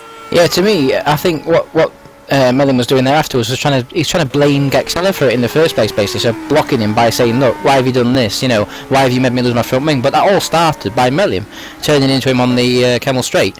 He just turned completely across into him and nearly took them both out the race. And fair play to Gexella for keeping his head in that in some respects. At the end of the day, he's got a championship to race for, and he kept his head throughout all that and managed to come away with a 2nd position, which hopefully he'll be able to get to the end now, because his car must have some serious damage to it, because he took quite a few hits there. Yeah, he did, but wait and see, as I say, next lap and see if there's been a significant difference into the timings themselves. Wiesemuller off, sorry, P10. Wiesemuller's just spun P11 now. He's spun in the hairpin there. The track's slightly damp offline. I think he got offline slightly and lost the rear. Ooh, and there comes the, what did you call it, the Smarty car in the background, and also there's collision there, so beautiful car, beautiful car. Yeah, so Mimi is trying to come back at the inside of Wiesemuller now. He got the Carvalho up in front, and oh, that was very close. And a bit of a nudge there, so shake out the Smarty tube as Wiesemuller tries to push on. And Carvalho's done a very nice result there actually today. Got himself into P11 for Mazurek race, and a DNF in the first race, P11 second. Can't really ask for more than that. He's done a very nice job. Yeah, he's done a superb job. Another bloke who's done a good job in this race, Adrian McNaughton, back up to 9th position for Storm. He had a disastrous start. I think he was last at the end of lap 2 or something like that. Got caught up in that big accident on the back straight. And he's into 9th position, trying to hold off Martin Palm. These two have been having a great battle actually for the last few laps we've been watching. And also Tamala and Mike Bell for 5th and 6th. Mike Bell looking the faster of the two drivers, but just can't find his way past, and that's allowing Cameron Brewster to close onto the back of them. So a three-way scrap for 5th position as the rain starts to come down yet again. Yeah, taking a look at timings as well then. So last lap round for Gagzella a 2:04.3, for Kirk a 2:04.7, for Fiddick a 2:04 flat. So he is gaining. Is this going to be enough to pass him? Because Fiddick's now just got 2 Fenton. Are you talking Fiddick on Kirk? Both. I think he'll get Kirk eventually, but I hope not in some respects, because it'd be nice to see Kirk on the podium, but I don't think he'll get Gagzella. The gap's too big. Yeah, I think it could be. He's still only 8 seconds behind the leader, despite all the ruptures we saw earlier on. So, as you say, Gagzella's done very well to keep his head calm as well, especially after that. It's easy to get frustrated and let it affect your driving style, despite the incident being over. And so, Manuel's still willing to just try and keep his head down, keep his head focused, and more importantly, just bring home those points which he knows he needs to do. Yeah, Mike Bell's had about 8 desperate attempts now to get past Mikel Tamala. Oh, he's got some big twitch on there, and Tamala's gone wide. This is going to give Bell a run down into Pouon, but you'd be a brave man to try into Pouon. He's better off just maybe jinking out, as he does look. He jinks out, then tries to get Tamala offline, which he's kind of done, but Tamala gets a good exit. But the problem is he's got to watch his mirrors now, because Brewster's right on the back of him as well, and will Brewster have a go into the final chicane? This will be brave with the track dampness as well. They've got to be very careful in the braking zones. Now the track is getting wetter and wetter every lap, every corner, as it does at Spa. This is a great battle for 5th position. Tamala's doing a great job on the braking. He seems to be able to brake later than these two behind him, but this is going to give him the run now, surely. If you look now, Mike Bell's right in the slipstream of Tamala. He has to get out the throttle through there, the dirty air playing a bit, and also the wet track, but he's still going to have a good toe, and he should be with him by the final chicane. Definitely, and just seeing how he runs down as well. Tamala really has impressed me here today for the Koyala racing team. He's again kept his head, he's kind of mastered the art of defensive driving, and in the wet weather as well. Again, very difficult to do with conditions changing as much as they are, but he's done it every lap. He's just keeping the race in line. He's not going offline or being intimidated by Mike Bell, as you say, jinking out, trying to get him offline, trying to throw those body punches to try and, you know, stay in and out of it, make him fluster backwards and forwards until he eventually makes a big mistake. But Tamala's not doing it. He's holding his ground very nicely right now as we go in towards the final lap. Yeah, he's going to get a run through Eau Rouge and Kemmel again, though. It is Mike Bell. Just watching Fiddick as well, closing up on Kirk. He's probably going to make a move shortly. He's looking at the end of Kemmel Straight now, but I don't think he's close enough, no, but he will close up on the braking and probably get him in the mid-sector somewhere, I would have thought. And that's crucial for his championship. But Mike Bell's drafted right past Tamala. Will Tamala come back down the inside? He did this lap before. He pulled out the slipstream as he does now, and he launched it back down the inside. Thinks better of it this time. Has Mike Bell finally got that move? And Kirk's just let Fiddick past, apparently. Possibly a sensible decision, but a strange one, because you are battling for a podium. But at the end of the day, he's in 4th position, doing a great job, so maybe he wants to just keep that result. And Mike Bell, Tamala's coming right back at him. Look, Tamala's actually trying to get back round the outside into the hairpin. So Tamala's not giving up on that 5th position. This is a superb battle. And look at that, when he's behind, he looks the faster car now. When Mike Bell was behind Tamala, he was the faster car. And look at Brewster as well. He could be the man to take that battle. Oh my! What a move! What a boy! Move of the race has got to be said. You said earlier you don't try and move through there. Tamala risked it, and it definitely paid off. You're saying goes risk it for a chocolate biscuit. You got a whole packet of McVitie's. That was absolutely beautiful. Yeah, the race leader's about to come across the line, Liam. Let's just take a look then. So Cantonen, he took pole position in race 1, which could be argued it was unfairly taken from him. He's made up for it now, though. He got a pole earlier on. He gets a race win here in the second race at Spa-Francorchamps. Edinus Engineering are winners in the Formula Challenge. It's Gagzella who takes a well-earned P2 with Fiddick not too far behind in P3. Sorry. Got to look at 5th place, a 4 wide through Blanchimov, and Ben Warren's just joined the back of this. Sorry to put in Liam, but this is insane. Tamala's going to keep it. Tamala's going to get this 5th position unless Mike Bell can do anything. No, he can't. I thought there was going to be a huge pipe there for Blanchimov. They went through it 4 wide. It was insane. Awesome racing there for 5th position. So 5th for Tamala, 6th for Bell, 7th for Brewster, and 8th for Ben Warren. Adrian McNaughton a much improved 9th position, with Martin Palm rounding out your top 10. P11 will be Robert Wiesenmuller P12 for Carvalho, Smarties driver Mebius in P13. We got Pedro Mellon in P14, so a good result in the end there for Pedro, despite the circumstances. Jeff Cable in 15th position, Matt Clipp in 60. He's all over the back of Bracalo. Final corner move through the bus stop chicane. Jacobs is there, McGlade is there as well. A repeat of what we saw a few moments ago, but Clipp just about holds on. Bracalo 17th and Jacobs 18th, with Lewis McGlade rounding out 19th. Wubke Herkstra will cross the line in P20 for the Optimum team, with Paul Joseph for Royal Blue in 21st. Simon Smith will be 22nd after a troubled race. 23rd Williamson and 24th Davy Benham. And then out of the race then for today was Riku Sarpia, John Hicken, Lars Brugman, both Tanskanen drivers over Yakonen and Tapper, Matt Richards, Scott Cervic, Dave Simmons, Todor Pangev and Lazarus Kayagolo, and then followed by James Ross. But oh, what a weekend that's been.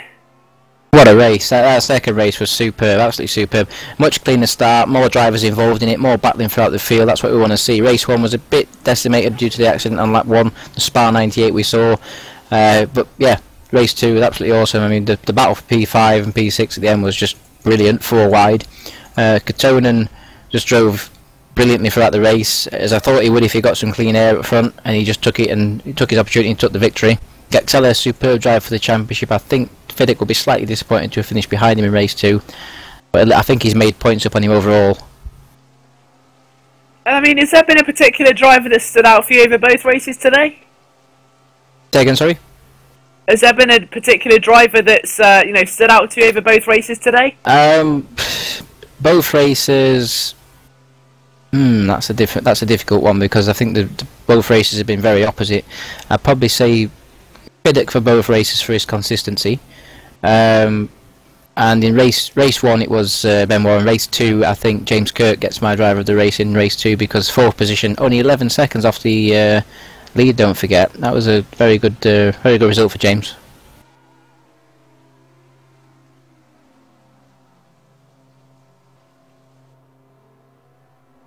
Okay, so we've got a couple of drivers for interview then, so let's just take a look who we've got in the commentary booth with us at the moment. Where shall we start? Let's take a look currently with Mike Bell. So Mike, you found yourself in all kinds of action during that second race. How was that for you? That was a lot of fun. I had a bit of a bad start. Ended up in the wrong place in turn 1. They just luckily got through a whole bunch of incidents unscathed to have a very good battle at the end of the race. I mean, what were the conditions like overall then? Were you kind of scared at one point? Was it worrying, or were you just kind of caught up in the moment and loving it? Well, because we were on TeamSpeak, and obviously I don't run any RF Dynahud or anything like that, so I can't tell how wet it is. And the people on TeamSpeak with us who had plugins that told us how wet it was, they were all out by the time it started raining. So it was kind of scary, just screaming at each other, "Oh, it's raining!" every time we saw rain, because we didn't have a clue how hard it would be. Okay, and in terms of the actual team as well, I believe Robert Wiesenmuller also had a quite respectable weekend this time. Yeah, he had a very good weekend. Props to him, especially since he came in with as little practice as he did, because he got a call last minute to come and be in the other ice cold car. Yeah, so a massive well done to you guys. And moving on to the circuit de Magny-Cours next time round, what do you think your guys' chances are there? Can you see yourself getting another good result? I guess so, since I've never really seen myself getting good results and I've ended up in the right places to get them. But I've never really been too good at Magny-Cours, so we'll see. Okay, thanks for your time, Mike, and we shall see you in a couple of weeks. Yep. And we believe Lee has found James Kirk. Hi James, good to see you in here. Obviously it's different for me to be interviewing you, but welcome to the box. What do you reckon to your, obviously race 1 was a bit of a hit and miss, but race 2, absolutely awesome, 4th position. Made my driver of the day for race 2, only 11 seconds off the lead. Talk us through it. Well, race 1, I mean, it is weird actually being on the other side, isn't it? But, Very. Yeah, race 1, that has to be one of my absolute best comeback drives that I've ever been able to perform. Crushed into the wall at the madness that was to start. The fact that I was able to get up into 15th by the end of it, I was extremely pleased with myself. And I was also pleased actually for my teammate Simon Smith. That's a Backmarker Brigade double point finishes. That's amazing stuff for us. But of course, being in 15th, I knew that I was going to get a good position for the reverse grid race. Made a good start, and I must admit I surprised myself with my pace, and it was weird to be up with all the fast guys. But I'm sure that you would have seen me letting through David. That was a thank you for sort of understanding me from last time out in Monza. I had a bit of a unfortunate incident, or a couple of incidents with him there, and I thought it was only fair that I let him through to take more points around this time. But I'm happy with the 4th overall. I'm ecstatic with that. That's fair enough. I mean, it was actually our cameraman Dave Smith who had noticed that you had let him past. We were watching the amazing battle for 6th position at the time, and he mentioned that you did let him past. I was wondering why. Obviously, you just explained that for us, so thank you very much. I wasn't sure if you just settled for 4th position because it was a great result, obviously, so you're just happy to take 4th. You mentioned race 1 as well, the Spa 98 we had at the start. It was just crazy. Did you see the reason why that happened, or any reason why it actually started? Because it was just we cut back and we just saw cars everywhere. I'm pretty sure that my incident was the furthest forward, and that's why it happened. I think it was a royal blue. Basically crushed me into the wall, and because we were the first cars, then we sort of created the domino effect. I'll probably be accepting an apology. So what you're saying is you caused Spa 98 version 2. I'm saying I involuntarily, yes, I involuntarily created the Spa 98 incident, but I'll be more than happy to forgive whoever. He was a part of it. He was a part of it. Yeah, well, it was a very good reenactment anyway. So well done on that. Thank you. Plaudits for that. Yeah, awesome race anyway. James, awesome race too there as well. Well done on the result. Thank you very much, sir. Okay, so I believe I've found Mr. David Fiddick. So Dave, first of all, congratulations on 2 very intense races for you and 2 very good results. Yeah, thanks, man. That was hectic. I don't think I've been involved in a race like that before, but 2 very, very strong points on Storm this weekend, and yeah, it's paid off. Yeah, I mean, in terms of constructors, you guys were very, very close coming into this as well. And with Gagzella's big lead in the championship, I was saying before, and during the qualifying session, if you were going to have a chance at this title, you needed to get some big points this weekend. And you got yourself a very good start in race 1. Gagzella disappeared down the field, and it all just sort of fell into place for you through that. Yeah, well, drivers, there's no point me looking at now. I've been in the league for 6 rounds, 7 rounds, I'm not exactly sure, but the points is staying exactly where it is, so there's no point looking at that. Gagzella's a top driver and he ain't going to slip up that many times for me to get that. Our main call, obviously is constructors, and again, me and Ben's been working hard on a setup, and I only had last night do test because Dave's got me on another project. So yeah, with Ben, we've managed to work up a blooming good setup for 1 day's practice to get 4th on the grid. The move on Gagzella was, that was at the start, wasn't it? Yeah. I think he was too close going into the left-hander and had to jam on his brakes on me, which is why he spun. And made a good move on the new guy who had pole. I don't know his name. And then once I got P2, I had a message from Mr. Bossman to collect the points, so I eased off.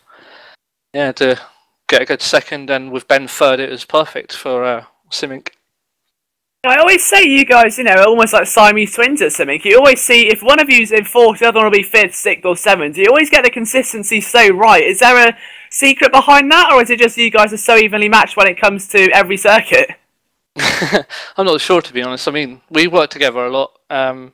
We get on well with each other. There's a good relationship in the team, so we have fun doing it, which is the main thing. Yeah, I don't know. I can't answer it properly, but we're just relaxed. We have fun. We know we've got a great team behind us, and we're just pushing each race now to make sure we get the constructors. But yeah, I just want to say a thank you to James. You didn't have to do that, man. I understood last race what happened. Thank you anyway, but you should have kept it. Oh no, I'm sure I would have lost the position to you anyway. So you were fine. Yeah. I call it a bromance. Oh, love you, Dave. Okay, well, thank you very much for your time, Dave, and we'll see you 2 weeks' time in Magny-Cours. Thank you. And so I believe Lee has found another driver to interview. Yeah, I want to speak to John Hicken again. Obviously, we heard from him at the end of race 1, which was a disaster. Race 2 was going much better. You were up to 12th position at one point, and then the next time I saw you, you had no rear wing, unfortunately. I presume you're not too happy again, John? Disappointing. It wasn't as bad as the first race in terms of the circumstances involved and how I feel about it. It was kind of a jam going into, I think it was Radion River, I can't remember the name of the corner. It was a bit of a jam going into there. I locked up on my brakes, slapped it left, and the guy on my left-hand side was running, what some could argue maybe probably a bit too quick. But he ran into the back of me, and at that point I just thought, this is it. I'm going to pull over, and to be honest, this is it for me with GPVWC, because I think it's I just feel like I'm being dragged down really. Just consistent points finishes I'd be happy with, but it's just incidences like this. I think I'll be carrying on with the World GT because there's some real nice tracks there I don't want to miss. But otherwise, I think I'll be focusing my efforts on Game Stock Car, Formula Truck, and Live for Speed mainly. But I mean, you know, credit to the guys who've got the speed, got the pace, and got the racing sense. But it's frustrating, and I know where to put my hat down and just walk out because I'm not going to cause a fuss. I've just had enough, to be honest. I feel for you, John. I'll keep it short, obviously, but we did discuss, and if you watch the broadcast back, you'll hear what me and Liam were talking about after we interviewed you in race 1, or after race 1.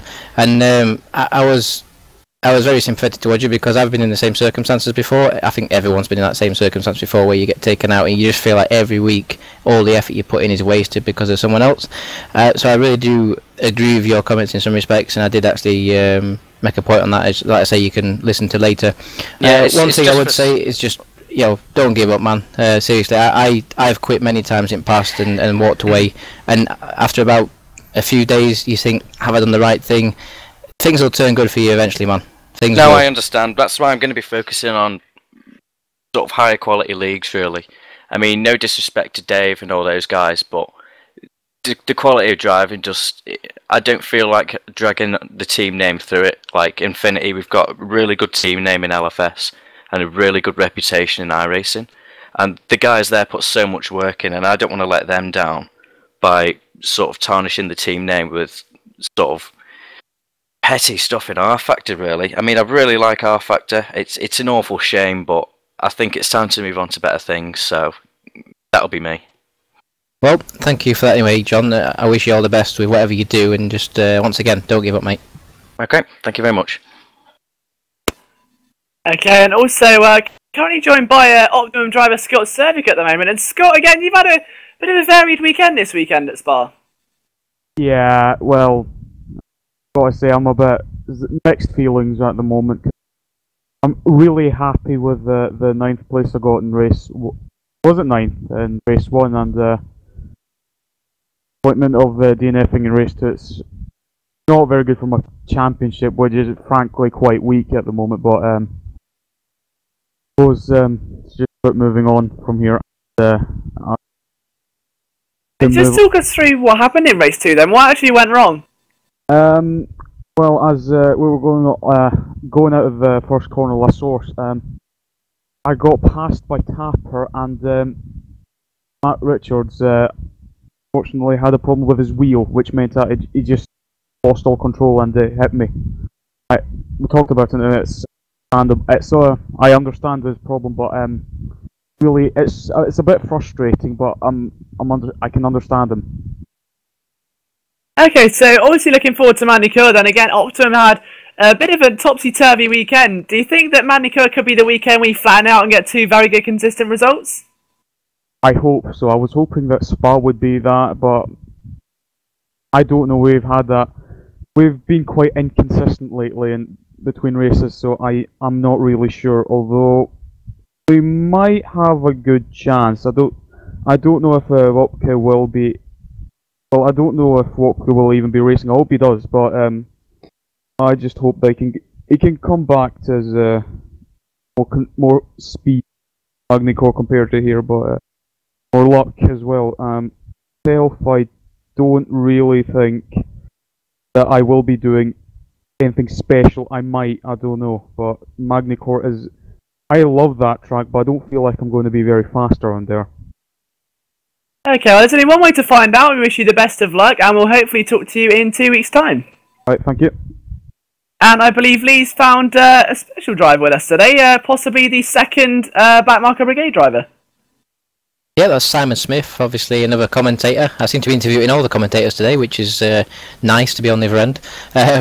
Simon, race 1, top 10 result I believe. Race 2 didn't go your way, but I'd say a good event overall for Backmarker Brigade. Not really living up to the name, to be honest. I know, isn't it disgraceful? That's my that's my first points for GPVWC. So beers are on me if you was all here, and yeah, it was delightful because I've not raced since Monaco, and I've not even touched R Factor since then because of various technical issues. And to come back in and get to dizzy vertigo heights of 14th wasn't really what I was expecting. So that made me petrified for race 2, and I've just been chatting to Chris Williamson, just apologising to him because it was me that caused his problems and stuff. So lots to learn, lots to improve on, but in general, once I've got rid of the petrifying, oh my god, there's other cars around me, I'm all right. So we'll go from there. Yeah, awesome job. We saw in race 2 what happened. I was watching it at the time. I don't know if the cameras were, hopefully for your sake not. But yeah, it was one of them moments where it was just sheer chaos, so you can be forgiven for making a mistake there, unfortunately. But like you say, good result all around for the team. Your teammate James Kirk did an awesome job as well, taking 4th position in race 2. What do you think of James's efforts? James, good man, thank you. Yes, disgraceful, should not be so high up ever again. He will be punished. But no, he's a good driver. Very in tune with how technically he can set up a car. So if he's very quick at working out, right, that needs to go this way, that way, the other way. And it's great to have someone else that, I know it's dirty talk, but we drive with controllers. So it's great to have someone else that I can bat ideas off of and get that way. So yeah, he's delighted to be here for the rest of the season. Don't know where his future holds, but yeah, I thumbs up for James. Well done. I was actually going to comment on that as well. I noticed James on board. It was on the warm-up lap of race 2. I noticed his car was jerking. I thought he's never using a controller. And then when I watched on board, he was using a controller. And I was like, wow, awesome. And then to get that result in race 2 was very good. And obviously yourself, I didn't know you used controller as well. So, kudos to both of you for that. So well done to that. Well done on that.